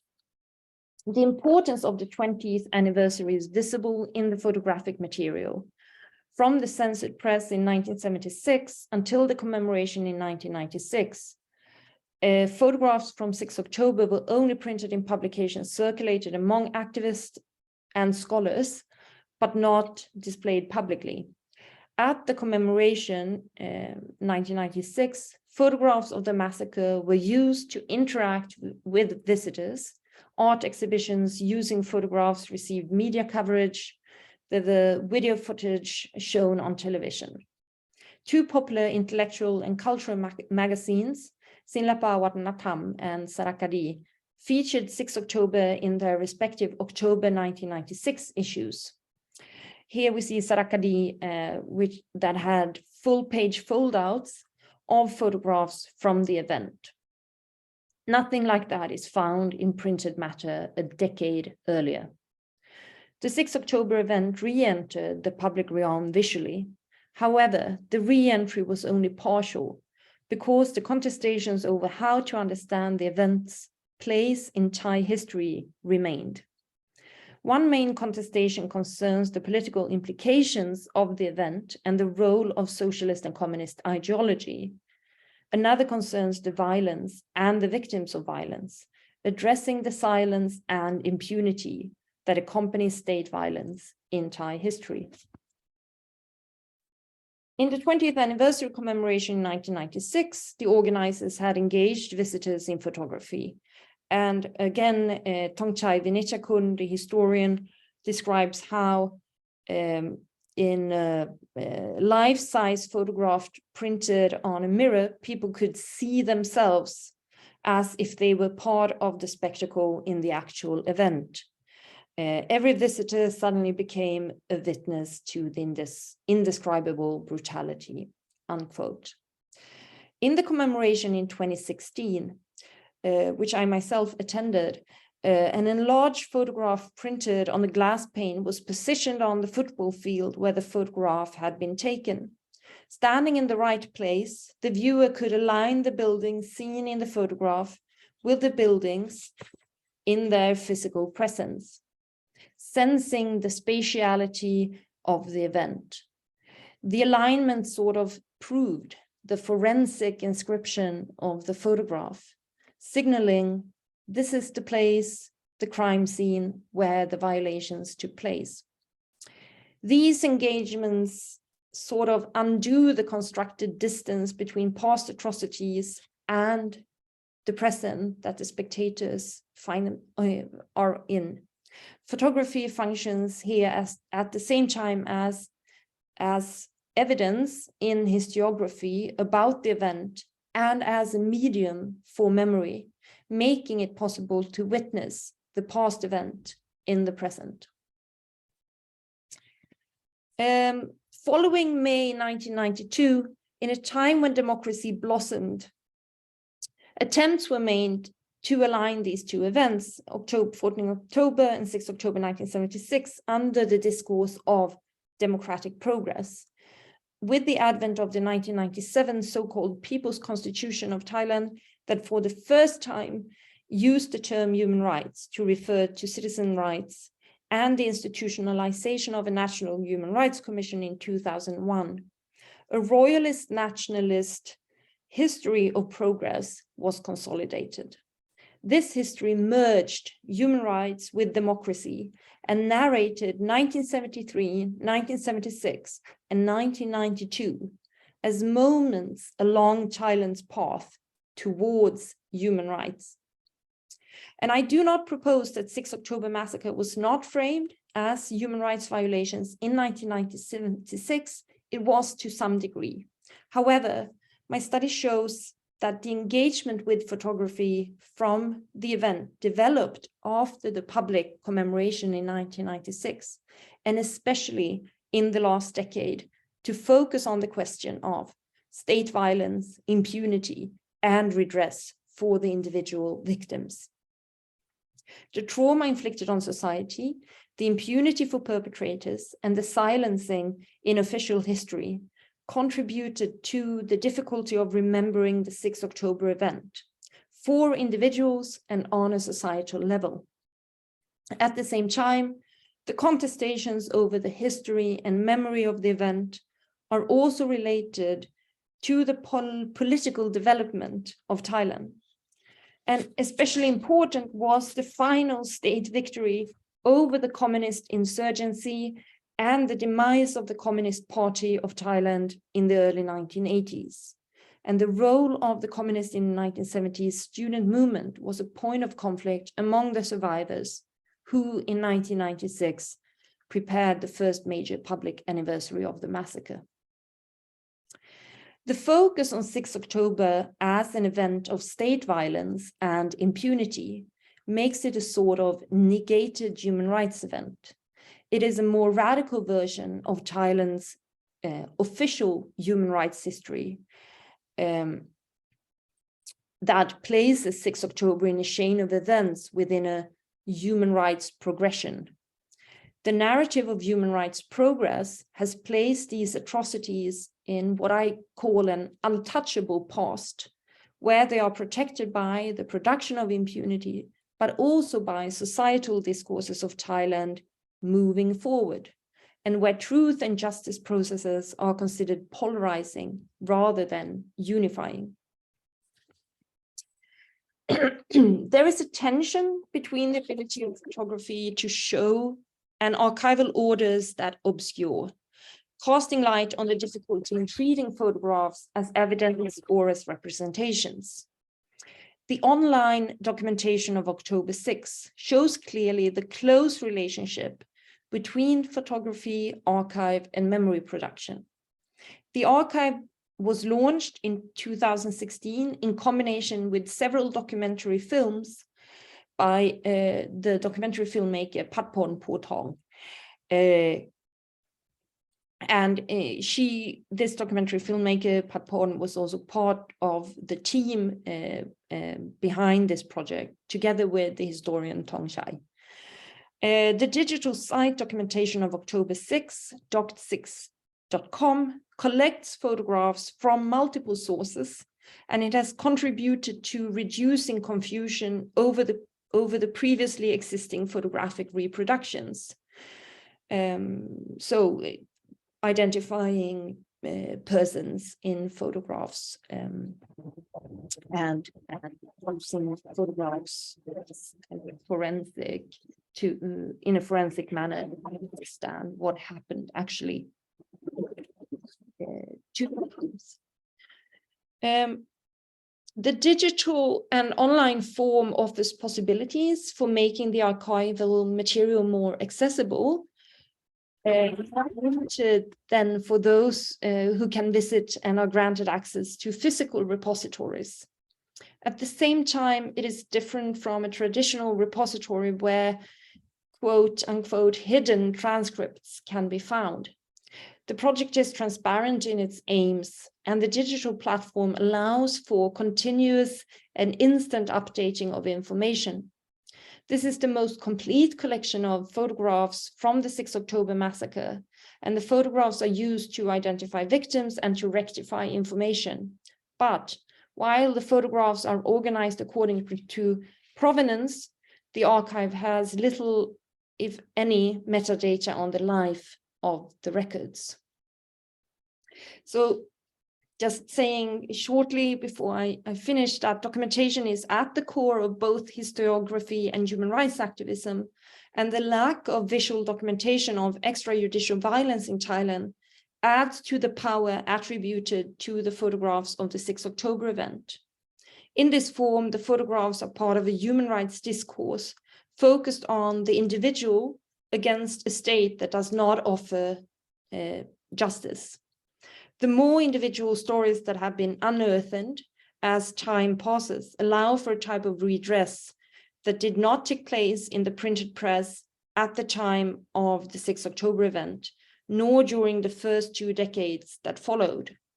It is against the experience of the Thai state's complicity in violence and impunity, and against absence and gaps in official repositories and archives that a digital project documentation of October 6 must be understood. Thank you very much. Thank you so much, Dr. Zachary, and for in particular underlining these power relations and the variety of power relations from the taking of the photograph to the circulation of it, to the reinvestigation of it, to its preservation as well. And I really appreciated your conversation. So as questions continue to be submitted to the Q&A in Zoom, I'll start us with a question first for Susie. And this is inspired also by Karen's wonderful presentation too. And I'm curious about how and by whom these images of atrocity are being archived or stewarded that you're investigating. And the second part of my question to that is do we know how these historical photographs are operating today? So for example, in my studies of the Yugoslavian wars, many of these photographs, historical photographs from World War II, actually helped incite the Yugoslavian war in the 90s. So I'm curious about this kind of investigation of atrocity photographs as maybe tools for historical reckoning, for example. This is a question for me. Yes. Okay. So where are the photographs archived? They are mostly in the Netherlands, in institutions that were formerly colonial institutions, sort of colonial information gathering institutions like the Museum for the Tropics and the Museums for Ethnography and those kinds of places. And then the more recent ones from the revolution are in the Netherlands Institute for Military History, and they're in with soldiers' personal records. So when as veterans get older and sometimes after they die, their families kind of give photo albums, letters, unpublished memoirs, all that kind of stuff. So they're classified as ego documents. But then there are also some in the National Archives because they're produced by intelligence agencies and propaganda agencies. So it's very diffuse. Military archives and colonial archives across the whole period. Then how are they being interrogated? The ones from the late 19th, early 20th century are now going into museum exhibitions in the Netherlands, where there is this quite critical reflection on the colonial past. And so they're going into public spaces and becoming sort of parts of debates. What's interesting about that is it sort of is a symptom of the Netherlands recognising its history as a colonial power. In Indonesia, this is not so controversial. And some of these photographs are sort of also circulating on social media. And when that happens, the Indonesian response is often not, oh, look, this is evidence that the Dutch were perpetrators of atrocity. That's kind of a no-brainer. It's more, look, Indonesians in these photographs were resisting. These are kind of the heroes of the past. This is, you know, and even in situations where the Indonesians in the picture are quite abject, there is a narrative of resistance around it. And I think that those two different perspectives around who are we looking at? Are we looking at perpetrators or victims or heroes? Is actually one of the very interesting tensions in how these two countries are interpreting those photos. Similar thing happens in photographs of the revolution. Photographs from the revolution, the ones that come out of soldiers' personal collections in particular, the ones that shouldn't have been taken, of images of summary executions, they were published, they began to be published in newspapers about 10 years ago. And that has also kind of forced a reckoning in the Netherlands with the violence of the revolution.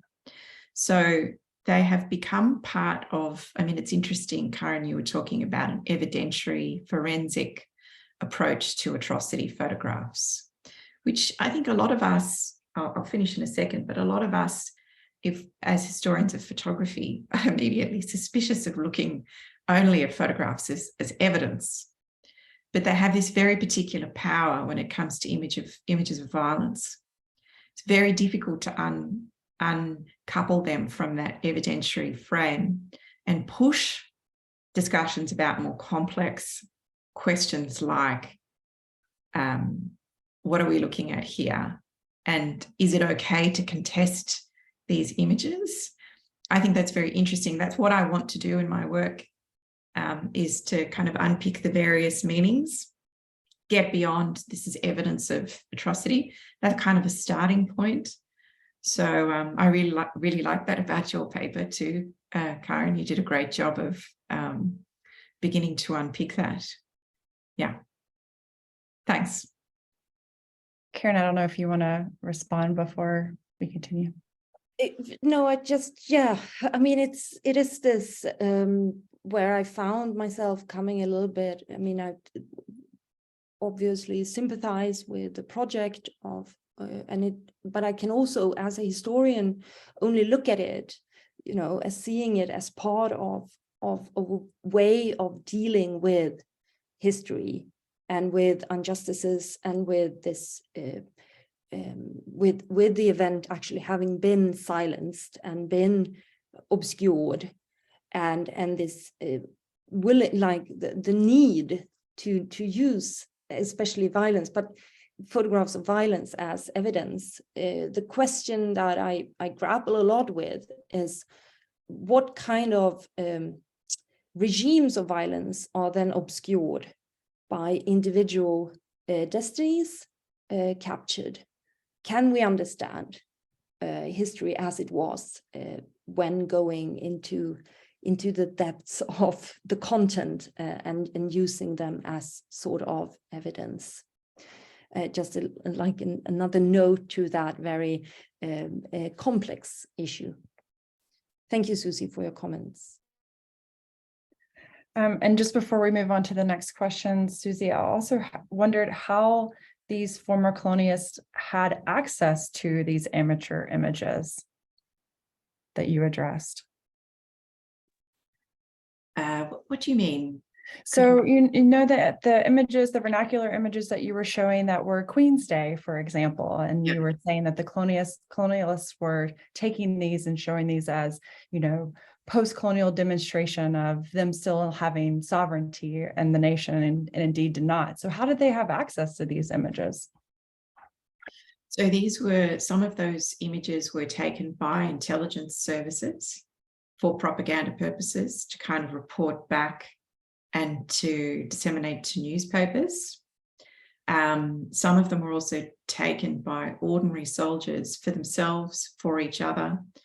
So frontline photography is often, you know, one guy has a camera, but he takes multiple prints and shares them with his comrades, and they do the same. So you get this interesting consensus forming around what happened in small groups. It's a very kind of micro approach, but it was about how they were representing what they were doing to themselves. It's a way of kind of having a discussion and reflecting on what is happening, and forming a consensus. And so some of those photographs remained unpublished.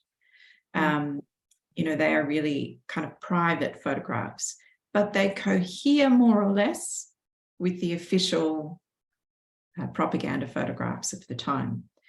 There are other photographs taken by soldiers that don't cohere with propaganda at all, which is why they're so interesting. But I think it's important to look at the way people produce images themselves. They're not coerced to do so, that align with the official view of the war, where they internalize ways of seeing. And you could only get that when you look at amateur photographs, at vernacular photographs. What is it that people do when you give them their own camera? Yeah. So I'd like to turn to some of the audience questions. Dr. Kim, can I ask more about the International Salon of Photography? For instance, besides Stangabo newspaper, which organized the contest, which photographers were part of it with the role of juror? How were the photographs won prizes, circulated, and received in South Korea and or internationally? Thank you for the question. Well, basically, I myself had very little knowledge of like how much Southeast Asian photographers were introduced during the 50s and 60s within the Korean photographic circles. And this symposium was a very big impetus behind this research. And also the relationship between sort of like anti-communist bloc and the free war solidarity through cultural exchanges throughout the 60s and 70s. But basically this kind of like international photography competition was mostly started and launched by Korean amateur photographers, societies and clubs and groups. And the renowned Korean photographers, including Émile Gsell or Chung Hae-chang, served as jurors for this competition.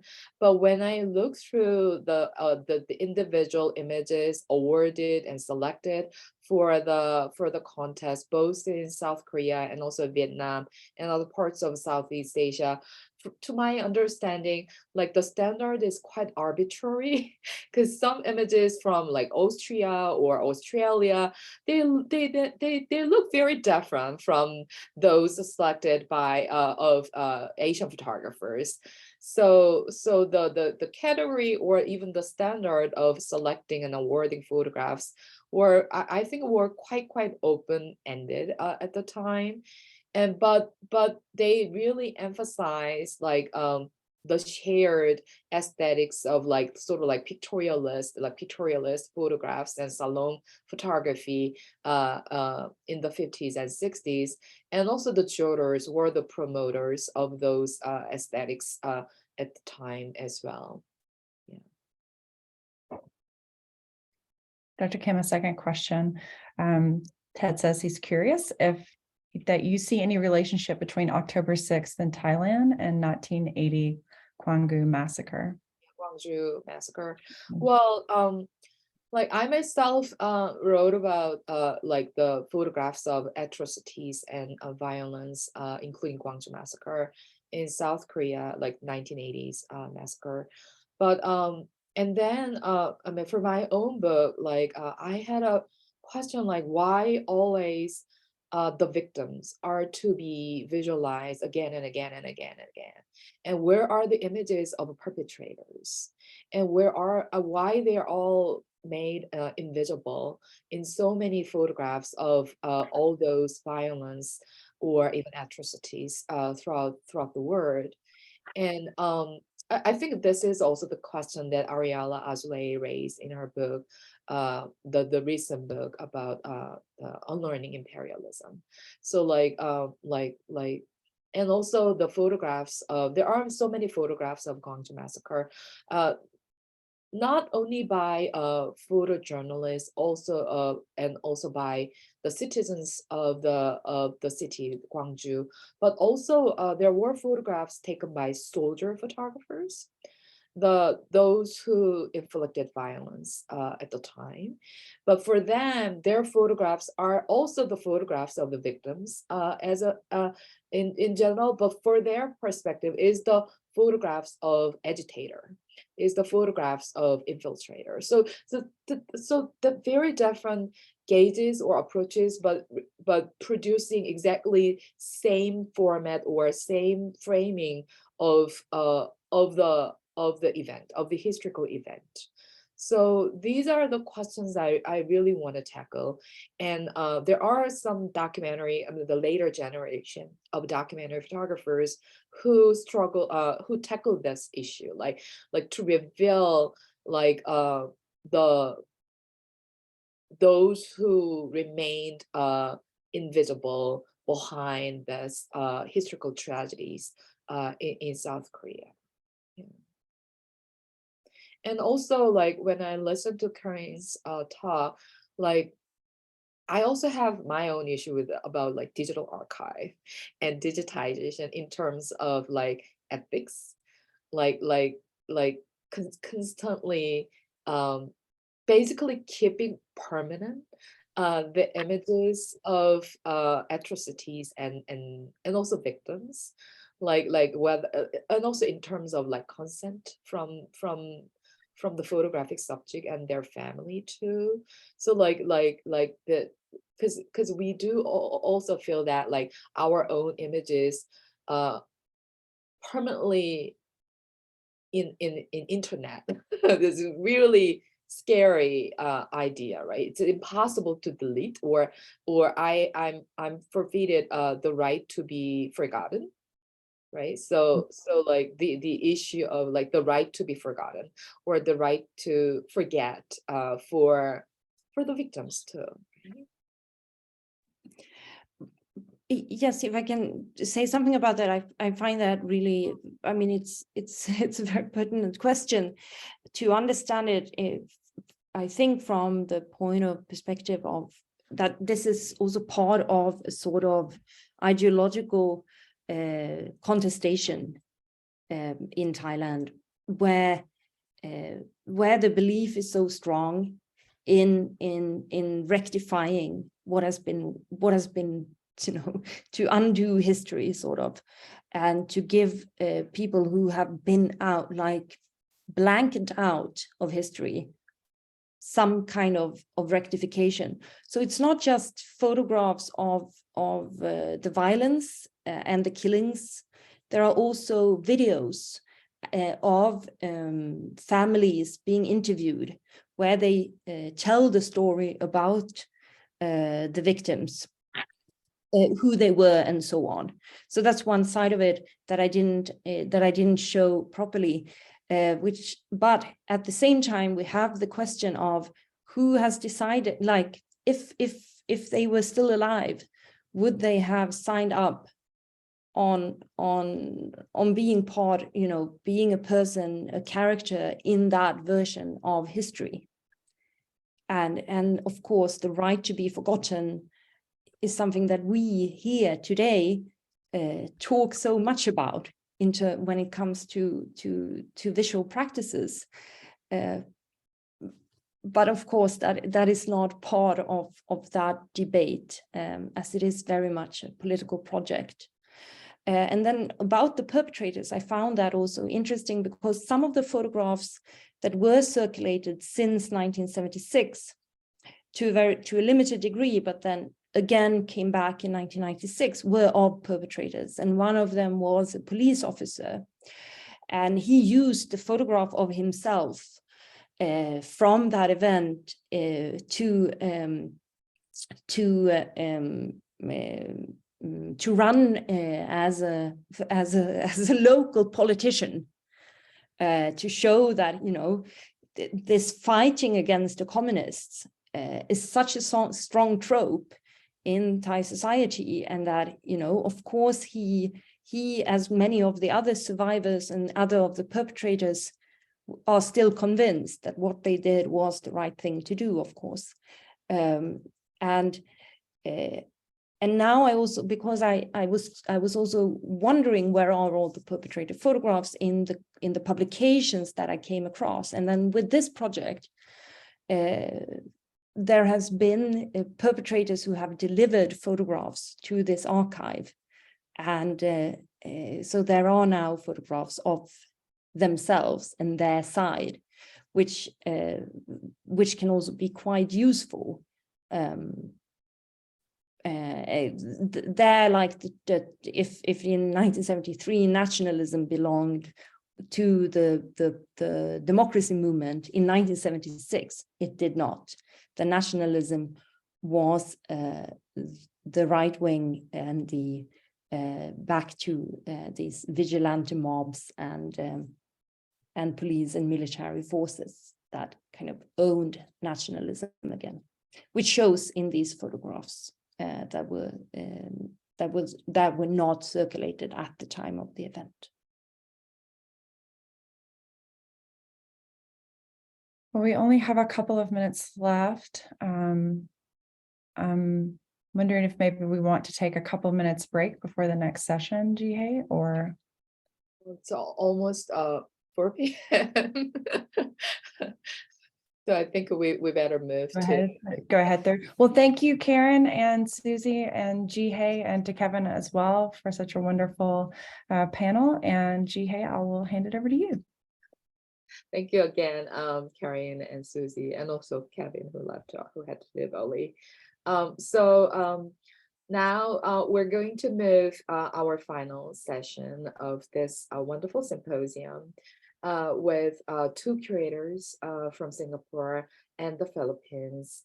I'm very pleased to moderate the final panel with Germaine Krull and Émile Gsell, who will share their involvement in the photographic sense of Southeast Asia. So Germaine Krull, so I'm going to introduce Germaine Krull first, and she's going to share her exhibition and organization of her exhibition.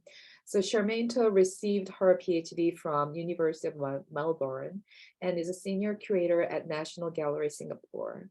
Her research primarily looks at modern and contemporary art in Southeast Asia with focus on photography.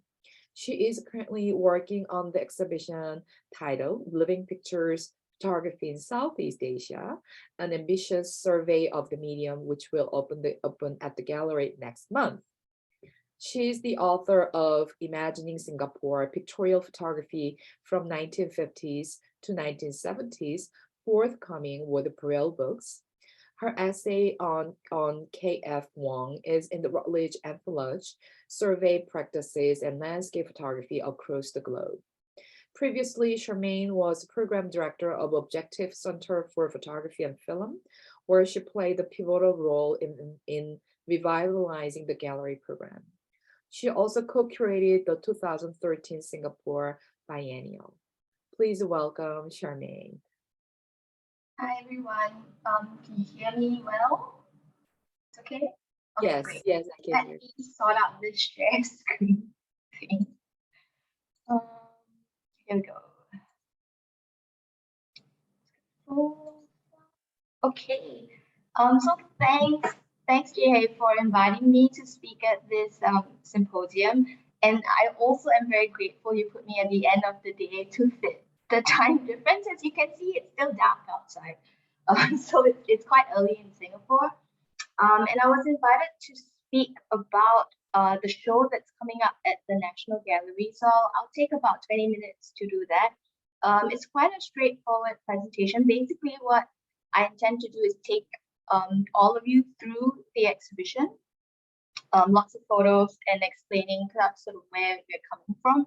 And then I think maybe a lot of the discussion will happen after. So my team and I at the National Gallery of Singapore have curated a survey of photography in Southeast Asia, running across the entire time span, so from invention till today. And it was actually the culmination of more than 5 years of research for us. For myself, it was about 8 years. So I started consciously acquiring works for the show since I joined the gallery about 8 years ago. So that's how long it's been in terms of building this exhibition. And in essence, what we are trying to do with the show is to try to write a history of photography in the region. And whether it's successful or not, I think remains to be seen. And if any of you do come to see the show, I'll be happy to sort of talk about it and have a discussion about whether it worked or not. So I think photography, I mean, it's been present in Southeast Asia since, 2 years after the daguerreotype was announced in 1839. So by 1841, you start seeing reports of photography in the region already, but yet it's still missing in most of the histories of the region. So when you read your art history text, photography isn't there. Neither have there been much history written about, even national histories about photography of within this particular part of the world. What you do get is perhaps intense focus on the 19th century or intense focus on the contemporary, but not sort of an attempt to tell kind of a chronological history of the medium. So when I was putting the show together, I think that was the major challenge, like how are we going to tell this particular history? And I also very consciously wanted to stay away from a stylistic story. So when I was putting the exhibition together, I didn't want it to be kind of, I guess, what I call in my head the MoMA model, where it's really driven by stylistic reactions one after another through this chronology, simply because it wasn't working for Southeast Asia. Like when we try to impose kind of art historical formalist stylistic category across this 150 years, it fails. It fails to explain a lot of what was happening in Southeast Asia. So in the end, what I ended up on was a question, a driving question for the exhibition. And the question was, what does the photograph do? And this became kind of the question that the whole exhibition tries to address at different time periods. So what was the photograph doing in the 19th century, in the early 20th, the mid, and so on? And we ended up on 5 sections of the show, each kind of talking about one potential answer to this particular question. So these are kind of the 5 sections. So that's actually the floor plan of the exhibition. It's huge. It's let's go my notes here. It's 1,800 square meters and 5 sections across that. So it's over 300 works. And in terms of prints, over 5,000, because there's some massive contemporary installations that involve many, many prints. So the exhibition starts with the colonial archive, and this was also something that I felt needed to be explicitly addressed in the exhibition. So, I mean, in scholarship, there's been a lot of work on the relationship between imperialism and photography, but in exhibition form, I think that's been missing. And this has been influenced by Susie's work as well as James Ryan and Maxwell and so on. And one of the things that I've always wanted to do as a curator is this wall. So this is the actual show. We finished installing it yesterday, and we're still working on the lights. But this room was sort of ready, so I could take a photo of it. And on the wall on the right, you see kind of this, I guess, this hang of many works by G.R. Lambert.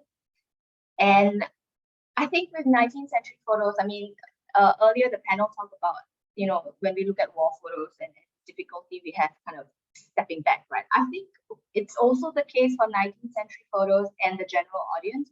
You often fall into a kind of historical appreciation of the photos when you look at them.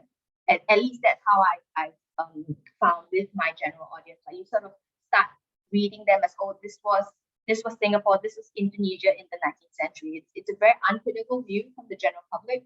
And I consciously wanted to put this section and call it the Colonial Archive to recognize the role imperialism played in the making of these photos. So these photos were made by largely European photographers for a European audience. And over time, I mean, as they get circulated, after 100 years, they landed up in a museum in Singapore. And then we start kind of appreciating these works as historical documents, which they are clearly not. So, putting in the views and the types in this wall together, I'm hoping kind of prompts the visitor to start thinking about them a bit more critically, particularly the portraits, which are clearly staged and present a very kind of exoticized point of view. So these are just a close-up of some of the images, because you probably wouldn't have been able to see some of them in the previous image. But just, looking at the portraits on the left, the Malay lady, the reclining, the photographic version of the reclining nude, I guess. The fruits at the bottom of the slide, which kind of slide between still life and a kind of scientific presentation, the labels all still on them. And in this particular first section, we've also included archaeological photos. So we have photographs by Cephas of Indonesia, the Prambanan temple complex you see on the left, as well as works from the archive of FAO, the French Archaeological Service. So again, to really look at the role of photography in this particular point in time, there wasn't just about the photo studios and the souvenir photos, but really also this strong link with archaeology at the same time. And I mean, the Cephas photos are now, the works on the left, kind of also recuperated into the museums and treated as artwork. I also have some works from Klenenberg. So these were commissioned by the Dutch government for use in schools in the early 20th century. They kind of were the largest photographers needed at the time. Really, really beautiful. And again, sort of telling a specific type of story within this time period. So this is just another interior view of the exhibition. So you can see I've got these album kind of displays as well as the work on the walls. And the album displays are accompanied by an oral history. So I've kind of drawn primary, converted primary text to sort of narrative, so that viewers kind of also hear that narrative if they're looking at the albums, which was really how albums were looked at in the past. But more importantly, these were kind of colonial texts, and again the point comes across quite strongly when you actually kind of stand there and listen to it. And because we've got that first section which talks so much about colonialism, I thought it was very important to have a second section, which I call Portraits and Performance, which kind of claims back some sort of agency for the people in the photographs. Like, it wasn't just a colonial vision that existed within the 19th century. And I think this was particularly apparent for the ruling elites, and particularly for the Thai royals. So this is an interior view. So we've got some really important portraits of both King Mongkut and Chulalongkorn. And I think with the Thai royals, there's been a lot, again, of scholarship which clearly expresses both Mongkut and Chulalongkorn's interest in photography and their recognition, actually, of the way photographs could play a role in kind of their self-fashioning and their representation towards Western rulers. So some of these photographs were made to be distributed to Queen Victoria or Queen Wilhelmina. And you also see, so for example, the work on the right, this double portrait with Mongkut and his consort, right, Queen Depsirian. You see the couple seated together facing the camera. And the interesting thing is, I guess, the Thai kings were polygamous until the early 20th century. So this choice of this photograph of them as a couple was really purely following a Western portrait convention, and possibly to also acknowledge the puritanical ideals of the recipient of the photo, which, as I said, was mainly the Western rulers. Mongkut's older son, which is Chulalongkorn, you see on the right, continued this interest in managing his photographic image. So in addition to the formal portraits that you saw earlier, he made these sorts of portraits, which kind of present again a different side of himself. And I thought the one on the left, this kind of informal portrait of him sitting on a sofa with three kids, is particularly interesting because it was obviously a kind of stage photo. It kind of deliberately conveys his identity as a father, and a family man, affectionate father and family man, which sort of isn't in keeping with kind of his Thai royal persona and even his recorded lifestyle within the Thai courts. And then you see another image on the right, which was a group photo made in the Robert Lenz studio in Singapore. And again, you see like someone sitting on the floor. They're all kind of dressed quite casually in this, I guess, dandy outfits. And again, practicing a kind of modern and casual appearance for the potential viewer of the portrait. In this section, we also, go beyond the royal portraits to look at Chinese studios. So I also kind of find the work being done in Chinese photography studio very interesting because it shows that this performance for the camera was not limited to the often they were the ones who could afford it, but was actually also quite the masses were actually also quite involved in this practice, and we have quite a lot of, I think, interesting, even wedding photos. I put some into this particular section to talk about the way photography really entered daily life of the general public and the way that they performed for the camera, whether it's a performance of modernity, kind of aspirational photo, and so on.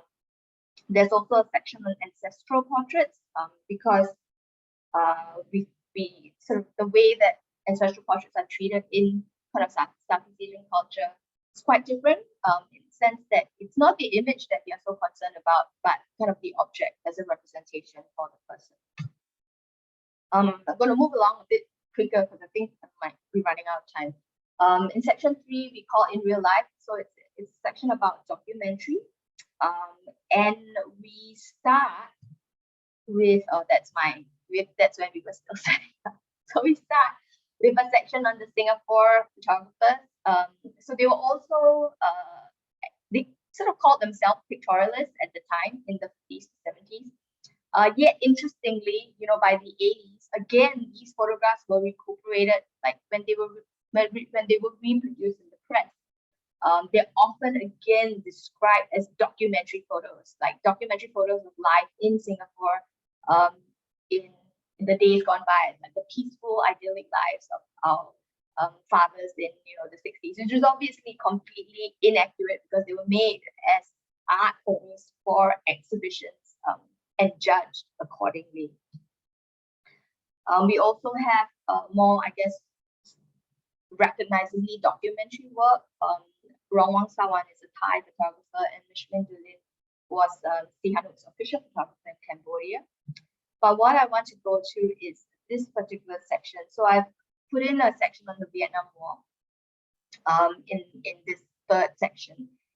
And earlier when I caught the Q&A of the previous panel, we spoke about war being, difficult to step away from. But I think actually that's why I chose to feature Vo An Khan's work. So you only see one example of the work in this slide, but I'm showing about 7. And when you look at his work, it's actually a completely different vision of the Vietnam War. It's not just different subject matter, but the way that he's approaching the war, the way that a lot of North Vietnamese photographers were approaching the war is very distinct from, do I have it next slide, from the way that the Western documentary or photojournalists were approaching it, which was always, I guess, more action photos and actually, you know, war being made. But when you look at the North Vietnamese photos, you actually see a lot of daily life photos. So what I've done is how the works by the networks and the IDF next to the works by the North Vietnamese who you see in this slide, to really kind of convey this quite distinct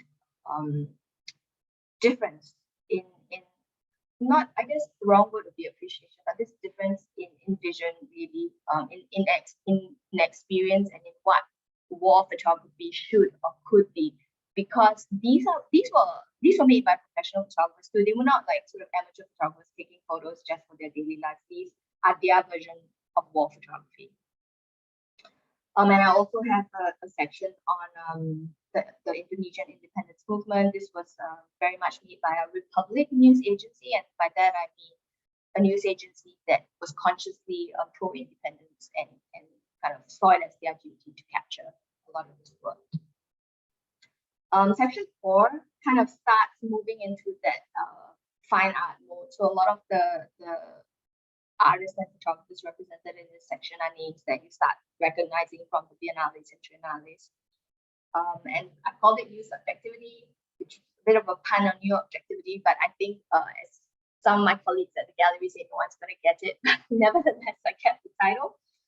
And we are looking, so that's just an exterior shot of space.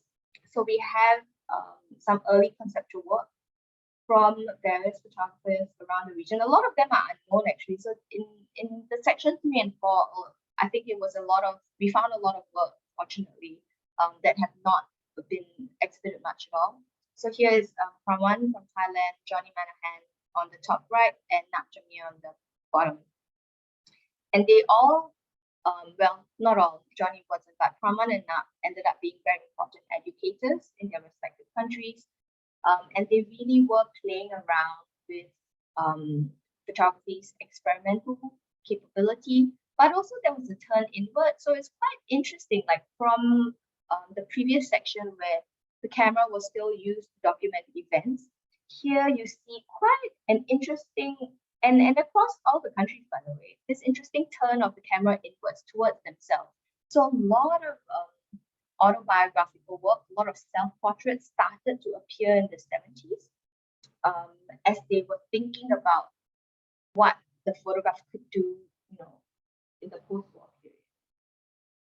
I also have a section in this area on performance, which was so important in South Asia, and of course, photography was the key kind of medium through which the performances could be seen. And finally, we have the last section called Contemporary Imaginations, really talking about digital photography, but not just the making of digital photographs. It's also about the availability of digital archives and how that, I guess, allowed artists to expand their works in very archive-based installations and artwork. So we have Émile Gsell, Ahmad Osman, and Priya Delena, as well as this major installation that we've got in the gallery. This is Dinkyule's Crossing the Further Shore. So it's all found, so they bought these photographs in markets in Vietnam. And you can see, right, there's this huge kind of, even though war is not the topic of the exhibition, it's kind of, there's a thread running through the whole show. I guess, like, it's something that is unavoidable in a discussion of Southeast Asia. He wanted this work to kind of present also a different side of the war. So rather again than the view of Vietnam that the majority of the world sees, to see this other side of the personal lives of people during this period. So on the one hand, you kind of see this massive installation, but as you step closer and closer to it, you can start reading the personal stories, because a lot of these photographs are annotated on the back, and they are in English, French, and Vietnamese. So all three languages are represented, and when you read them, it's actually really quite moving, some of the messages written on these photos. So I mean, if you're familiar with this practice, it's quite in keeping with his desire to kind of question photographic representation of Vietnam.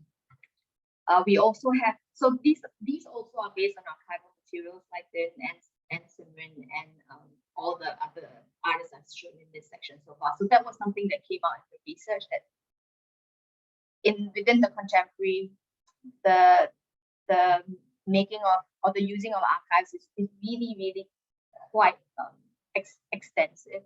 We have Stephanie Suko, Block Out the Sun, which deals with American Filipino kind of representation, and then Robert Zhao's The Bizarre Honor, which looks at Singapore's colonial history. So this comes at the end of the show, right, which I thought tied quite nicely with what visitors see at the start, which is, you know, the real colonial archive, whereas Robert's is sort of a fictional colonial archive, sort of playing around with both fictional and real narratives and bringing them together. We have Wawi and Ilan's work as well, very well known, I guess, if you are familiar with contemporary photography. And we finally, the last work in the exhibition ends with a postcard shop. So, but it's also an artwork installation by a Singaporean artist, Tina Chong. And it's a work that allows the visitor to pay $1 and bring the work home. And I thought this was a really nice comment on both the ubiquitous museum shop, but also the way that images are now kind of saturating our lives, and value that we might attribute or not attribute to the images. And these images are very banal images, by the way, like snapshots that would seem quite not valuable to the regular viewer. But once placed within the museum context, you know, how does it play that role between the visitor and the exhibition? So that's my last slide. I'm going to stop there, and perhaps in the discussion we might be able to speak more about, if anyone's interested, the process of curating this. Thank you so much, Germaine. So I feel like we walked through each gallery, and I personally want to make a visit to the gallery to see all those 300 photographs in that exhibition. So then we could continue our discussion after Isa's presentation. So let me introduce Isa Lorenzo, who is the founder and co-director of Silver Lens Galleries.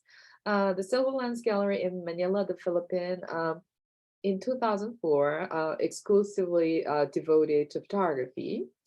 And this year, Silver Lens Gallery opened its first outpost in New York City. I think it's just 2 months ago, right? Isa takes the lead role in artist management, sales, and programming, including special projects and art fairs. She's been instrumental in establishing and maintaining the professional structure of the gallery, finding the right opportunities for artists, and keeping in close contact with different members of the art world, locally and internationally. Please welcome Isa. Hello, Jihye. Thank you for having me. I'd like to congratulate Germaine on the monumental task of finishing this 8-year project, which I'm very happy to be visiting soon in Singapore. I'm joining you from New York, where it's freezing. I don't live in New York. I'm here because we're opening shows this week. I normally live in Manila, so I'm very happy to be part of this talk. Just a few disclaimers. First is I went to school for photography. I did my master's in photography, and I did continuing education at ICP in New York. I was an artist, and Silver Lens was a completely photography gallery. But in 2008, we had to expand the coverage of the art that we offered to the rest of the contemporary arts, and I will tell you why in my presentation.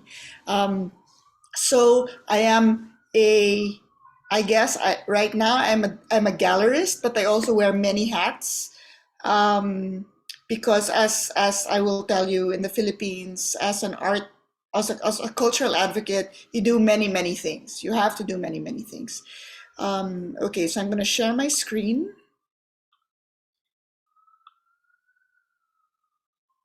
Can you see my screen? Yes. Yes. Good. Let me click on my slideshow. Second.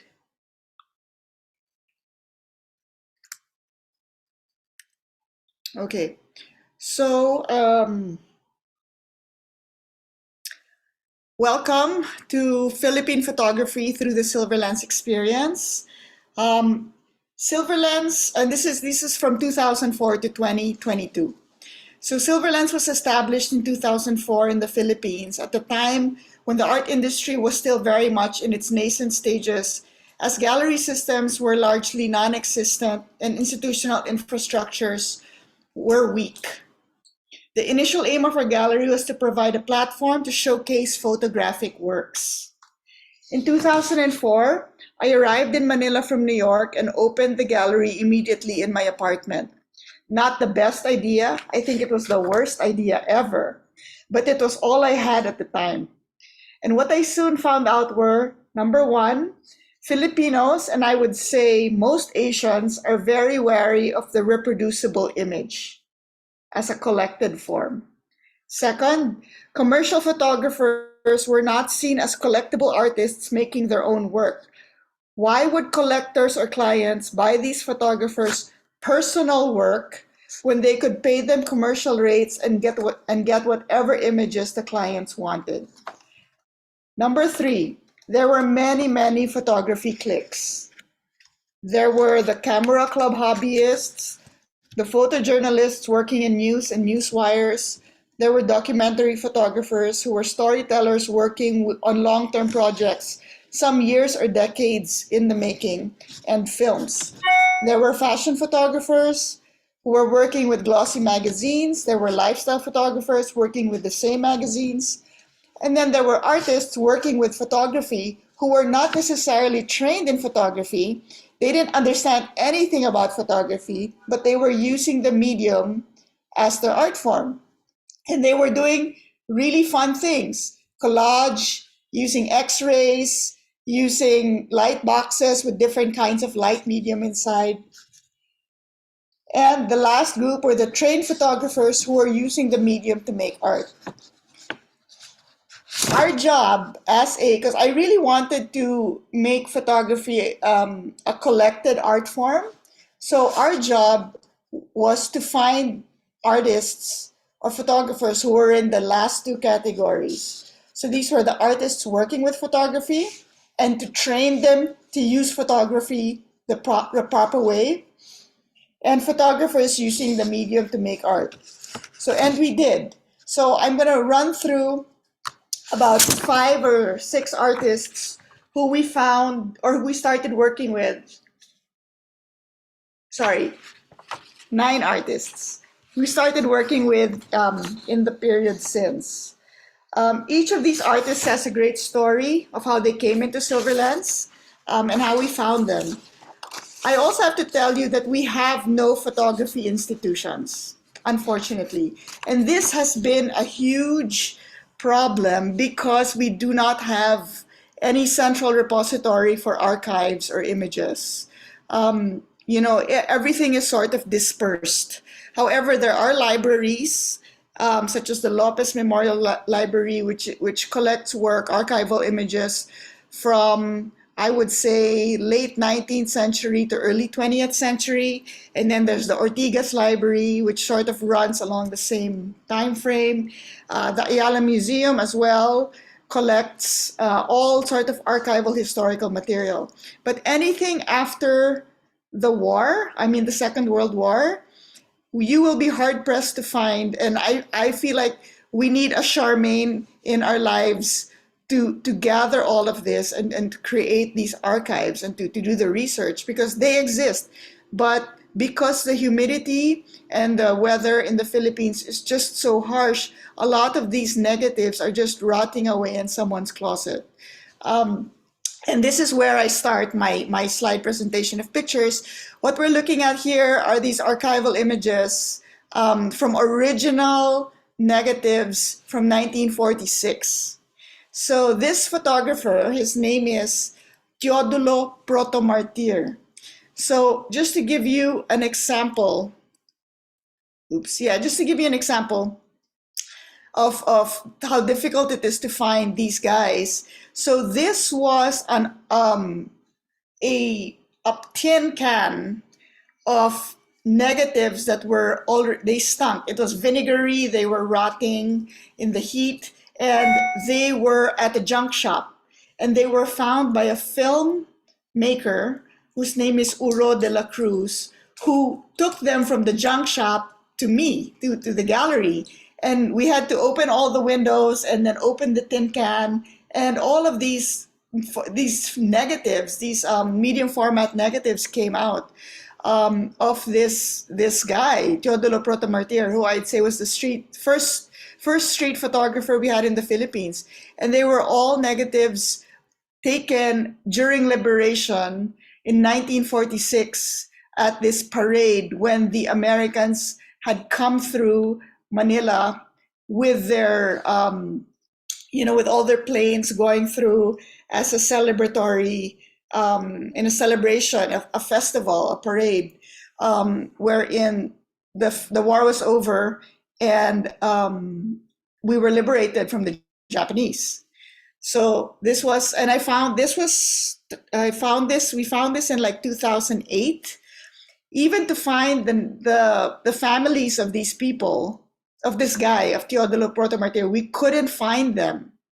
And when we did find one relative, who we found, of course, on Facebook, he said that this was his crazy grand uncle who had actually gone blind because he was spending so much time, I guess, in the dark room, and there was something with a fixer. So he had lung problems and he couldn't see anymore, and he had dementia. So people, when he passed away, everyone just sort of threw away everything he owned. So can you imagine all this story repeated over and over and over again? A lot of people working with photography, there was just no way to preserve their work. And there was very much a culture of photography, because he himself was the leader of a gang, a street group, a group of photographers who would spend every Saturday walking and taking pictures. So where are these people? We don't know, but we have Teodulo Protomartir's work. And if you want to know more about him, you can go on our website. The next artist, so I just wanted to put these two. So Rachel Rillo is my co-director at Silver Lens. She joined me to run the gallery. This is her work in 2004, 2006. Yeah, 2006. And then she was sort of the first artist I really wanted to work with. And then we ended up working together. And she joined me at the gallery. The next work, wait, it's stuck. Just a second. Yeah. So the next one is, this is my work. This is what my work looked like. So I was using black and white negative. This is all darkroom work, doing a lot of in darkroom collage. I started the gallery because we had no place for us to show our work, because nobody thought photography was worth anything. And then look, we ended up being the gallerists ourselves. So now I moved to Wawi Navarrosa. So Wawi is part of Charmaine's show. Wawi is an artist. I met Wawi in 2004, 2005, and she was doing a lot of already self-portraiture, but very goth, very much part of her persona as a performance artist and as a singer in a band called the Late Isabel. And after working with her for about 12 years, so 2004 to 2016. In 2016, I told her, Wawi, just go and take self-portraits because you're so good at it and you're amazing. I mean, her narrative, her way of using color and composition, and she understands photography very well. So this is Wawi. So these are two self-portraits on the left. This is from Yeah, actually, the left is from 2019, May in Manila Hot Summer after Baltus. So it's after a painting by Baltus. And then on the right, this is called Self-Portrait After Dengue with Tropical Plants and Fake Flowers because she was in a residency in Bali and she got dengue. So this is another thing that happens in the tropics, malaria, dengue. I mean, COVID is just one more thing, but all the infectious diseases are very, we have them. So Wowie incorporated dengue into her work, and she titled it, "I Want to Live 1,000 More Years." So this is Wowie. Next artist I wanted to show you is Yi Ilan, who's also in the show of Charmaine. So Yi Ilan is an artist working between Kuala Lumpur and Kota Kinabalu. We've been working with her also for maybe the last 10 years. This is an early series wherein she uses archives and found materials, found images, and puts together these narratives. So this work is part of a bigger series called Sulu Stories, which was actually shown at the very first Singapore Biennale, I think in 2006 or 2007. Charmaine will have to remind me when that was. But primarily a photo media artist. But before that, she went to school for painting. But when she graduated from school 1998, 1999, this was sort of the transition or the birth of digital photography. So she's like, forget painting, I'm gonna paint with Photoshop. And I love it because she really embraced it. And I'm gonna show you her recent work from this year, what it looks like. And in the span of 22 years, she's amassed thousands and thousands of photographs in her personal archive through research and through her own research and through residencies at different archives. And she's making these stories or telling these histories, retelling these histories. So the next artist is Frank Callahan. So Frank Callahan is a Filipino-British artist. He's born and raised in Baguio City in the north. So he works mostly with moonlight and urbanscapes. So we really love his work because he manages to make very, very stunning, and poverty is always hard to look at, right? But he comes in and he just sort of makes it magical.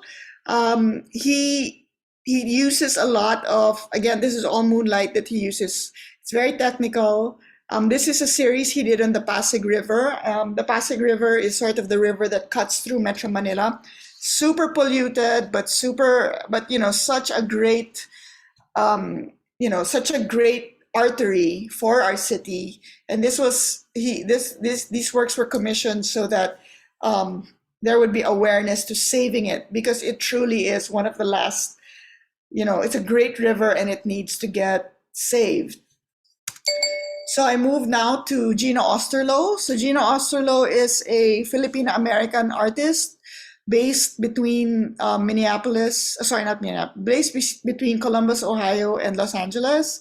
So this is sort of the first time we started encountering these performance artists who were building sets. So this is a seamless, like 3 seamless backgrounds that she's now embellished, papered, and she creates these situations wherein they take on, there's usually a human form or a person in the photograph. Sometimes it's her, sometimes it's not her. And there's a performative aspect going on. And her work is always talking about the body in relation to a surface, in relation to a space. She loves the holes in the body. So I'll just throw that at you and your imagination can move forward. So that's Gina Osterloh. This is another artist, Poklong Anading, who is also in the show of Charmaine with his Anonymity series. So he is taking on this idea of the everyday person. And, technically what he's doing is he has a disc, a mirror, and he's shining the sun back at the lens. But what it does is it democratizes portraiture. And this idea of what is going on around the the portrait sitter. What this particular work is talking about this botanist who was actually murdered by the military. The botanist's name is Leonardo Co. He was murdered.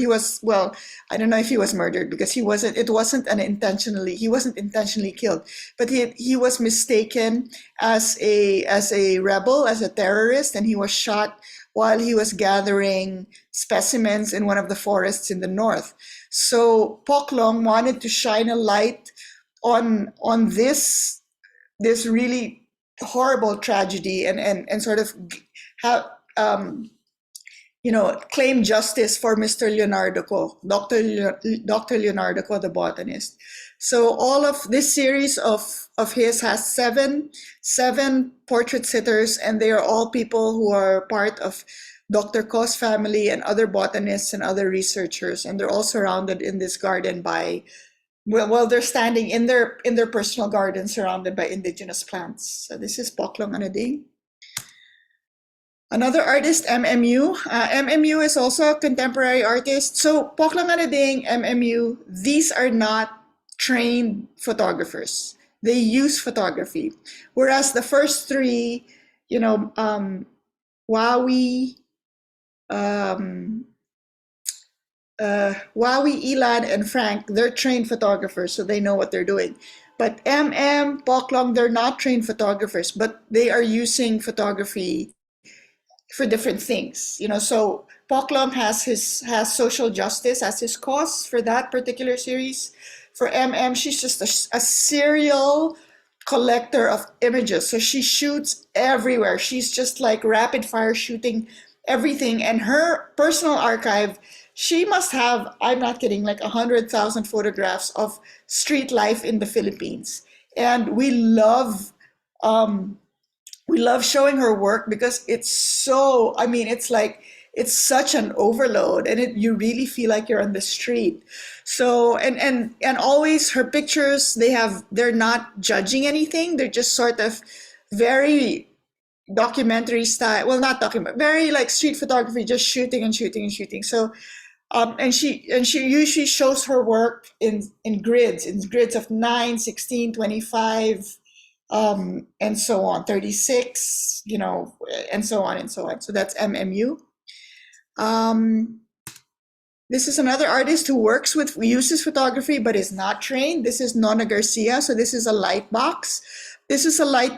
And what we're looking at is scans of hundreds and hundreds of corals that she has turned into like this graveyard for the sea. This is in finished form. It's a light box. It's about 1 by 3 meters. And again, it's talking about this, saving this environmental crisis that the Philippines is very much at the center of. The climate crisis, people talk about it. Global warming, people talk about it. But it's us who are sort of in the tropical, the earthquake belt in the tropics, in the islands, who feel these crises the most. Earthquake, typhoon, flood, volcanic eruption, plastic. This is sort of our reality. So Nona made this very beautiful work in 2018 called Recurrent. Next is, okay, so now I move you, I talk about this. So right now at Silver Lens, we show photography, but we show everything else. And excuse me, just drink water.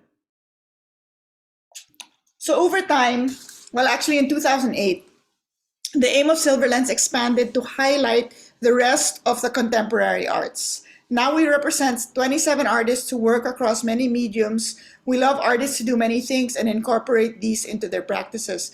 So I'm showing you here Silver Lens New York. So we opened this in September 8th to be exact, and we opened with Ilan Yi and Martha Atienza.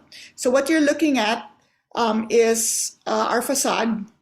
This is Ilan's work, the weaves, and this big weave, which is about 5 meters tall inside. This is what Ilan's work looks like now. So this is Measuring Project Chapter 1. So if her series is really about power and reclaiming the power by the mat reclaiming power, because in her research, she's found that tables were only brought to Southeast Asia with colonizers. Before that, we did everything on the mat. So the whole project, the whole series has to do with the mat. The whole show had to do with the mat. So she had mats, which she had made with weavers from Kota Kinabalu.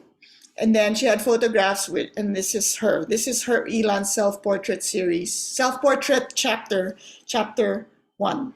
So that's her, that's what we're looking at. And then this is also Ilan's work, the weaves. And this is Martha Atienza's video, The Protectors.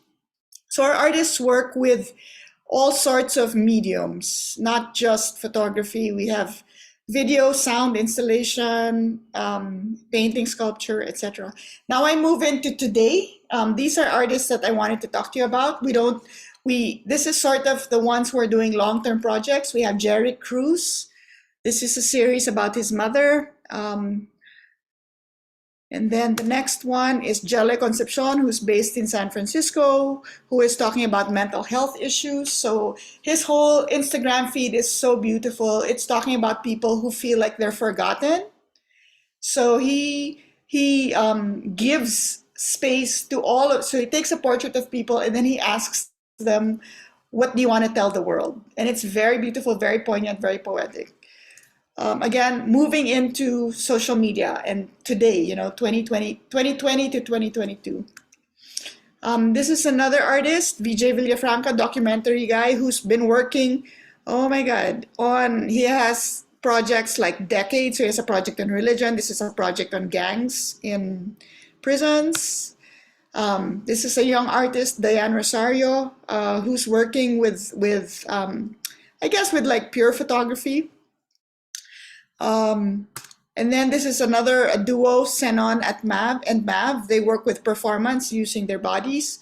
So I guess that's it. I sort of rushed through it, but I'm happy to share with you my talk. And if there's anything anyone wants to ask me, what does photography scene look like in Manila now, in the Philippines now? I spoke to my colleagues at Tarsier Pictures, a group of young entrepreneurs working within a photography and commercial photography, and it's not so different from 18 years ago when I started. Still the same situation, but with more moving parts. Social media has made photography very accessible, and so many people want to be photographers, but still very much a lack in infrastructure on the macro and micro levels. No institutions, no photo editors, no photography writers. Now with social media taking over everything. Not enough technical know-how or investment into making conservation prints with acid-free frames, etc. But many, many, many storytellers via social media. So on closing, for as long as the Philippines does not have an institution that champions photography, the sustainability of photography as a collected medium hinges on it being categorized under the umbrella of contemporary art. Perhaps if we had a photography school or an institution that collected, conserved, and curated photography exhibitions, then things would change. So thank you very much. Thank you so much, Isa. That's really amazing. I also really want to make a personal visit to the Civil Lens Gallery, both in Manila and also in Manhattan too. So, the symposia starts with a keynote speech by Tifu and also conversation with the photographer Shicheng Nicolas Leung. And in the morning sessions, we also actively discuss about the question about like Southeast Asia, like the imaginary of Southeast Asia. And in Germaine, you organize an exhibition about the survey exhibition of photography in Southeast Asia. And we discuss in the morning session, we discuss a lot about diaspora. So like what like for your like really large scale exhibition, like how you engage diasporic history of the region in your exhibition. And I also, this is also question to Isa too, right? Because I'm pretty sure you open the outpost in New York City to be more actively engaged with Filipino diaspora in the United States as well. So, I open up the question about diaspora for both of you. Okay. Should I go first? Yeah. Okay.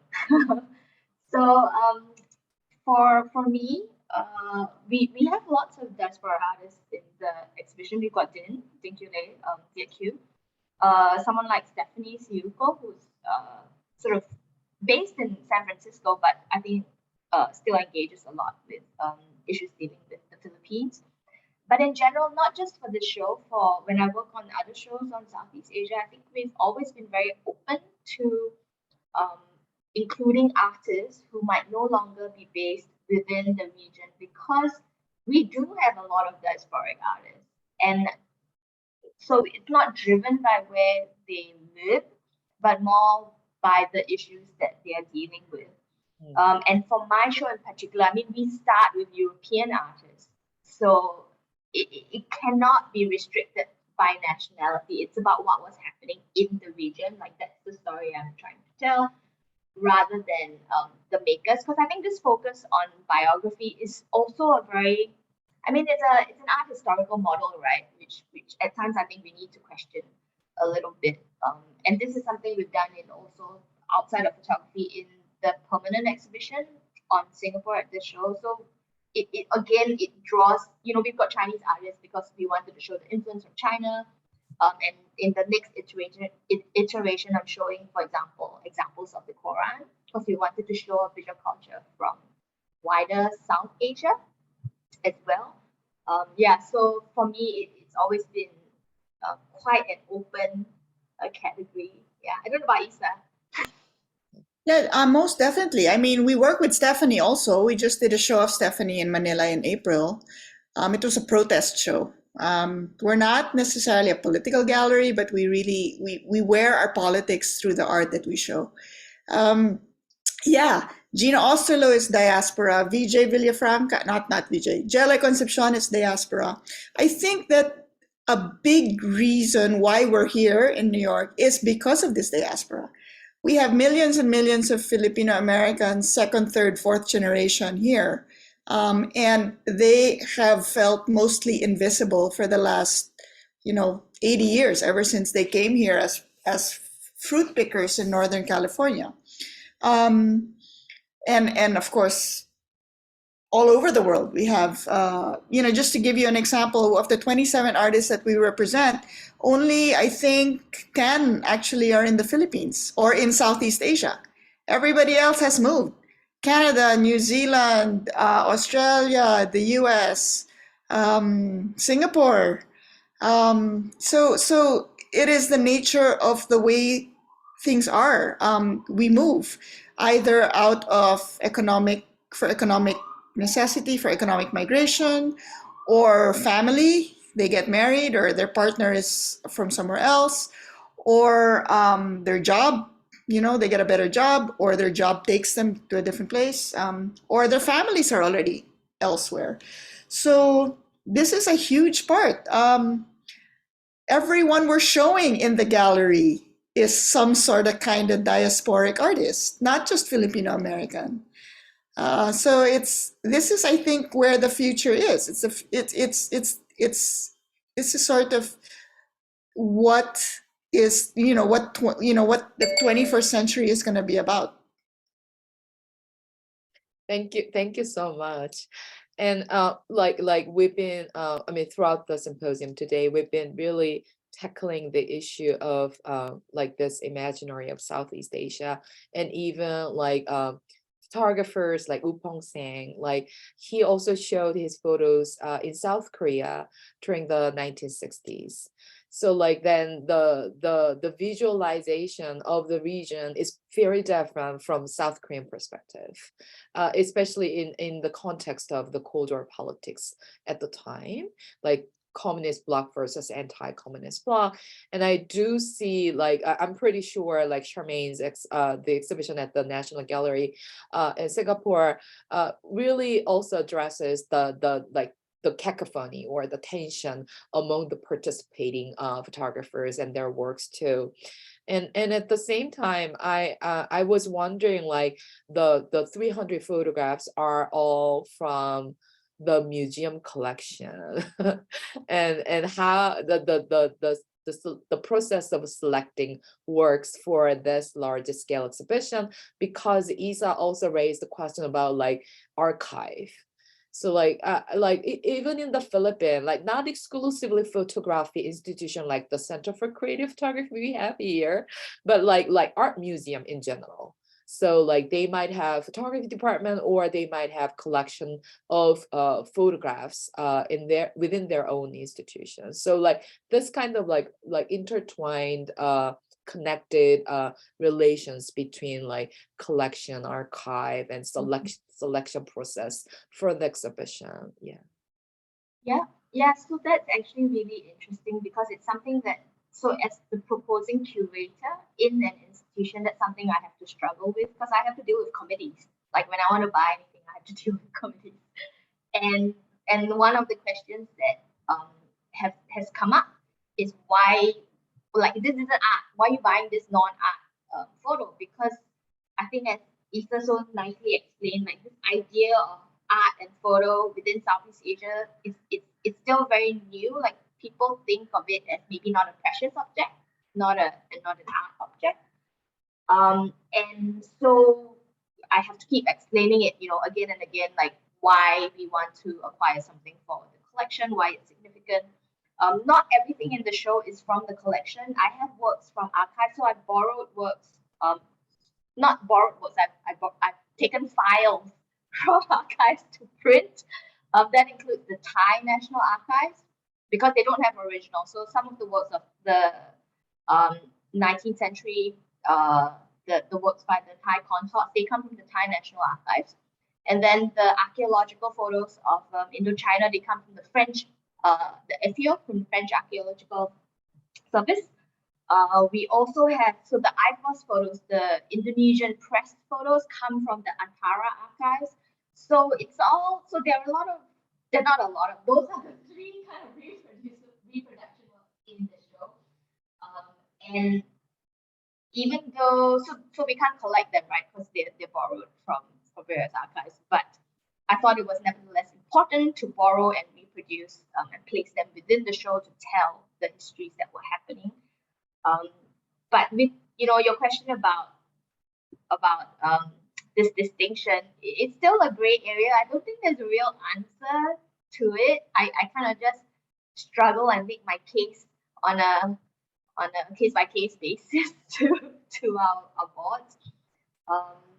And perhaps, after the exhibition, it becomes a lot more easy to explain the significance of certain works and why they should be collected by the museum. Thank you. As for me, wait, I'm sorry. I'm not great at Zoom. Okay, for me, I feel like archives are important, but there's just not enough funding to maintain them. So all of the archives that are being maintained are done by private libraries. So they exist, and they're very open. I mean, like for example, Stephanie Sihuko will be spending some time at the Lopez Memorial Library next year.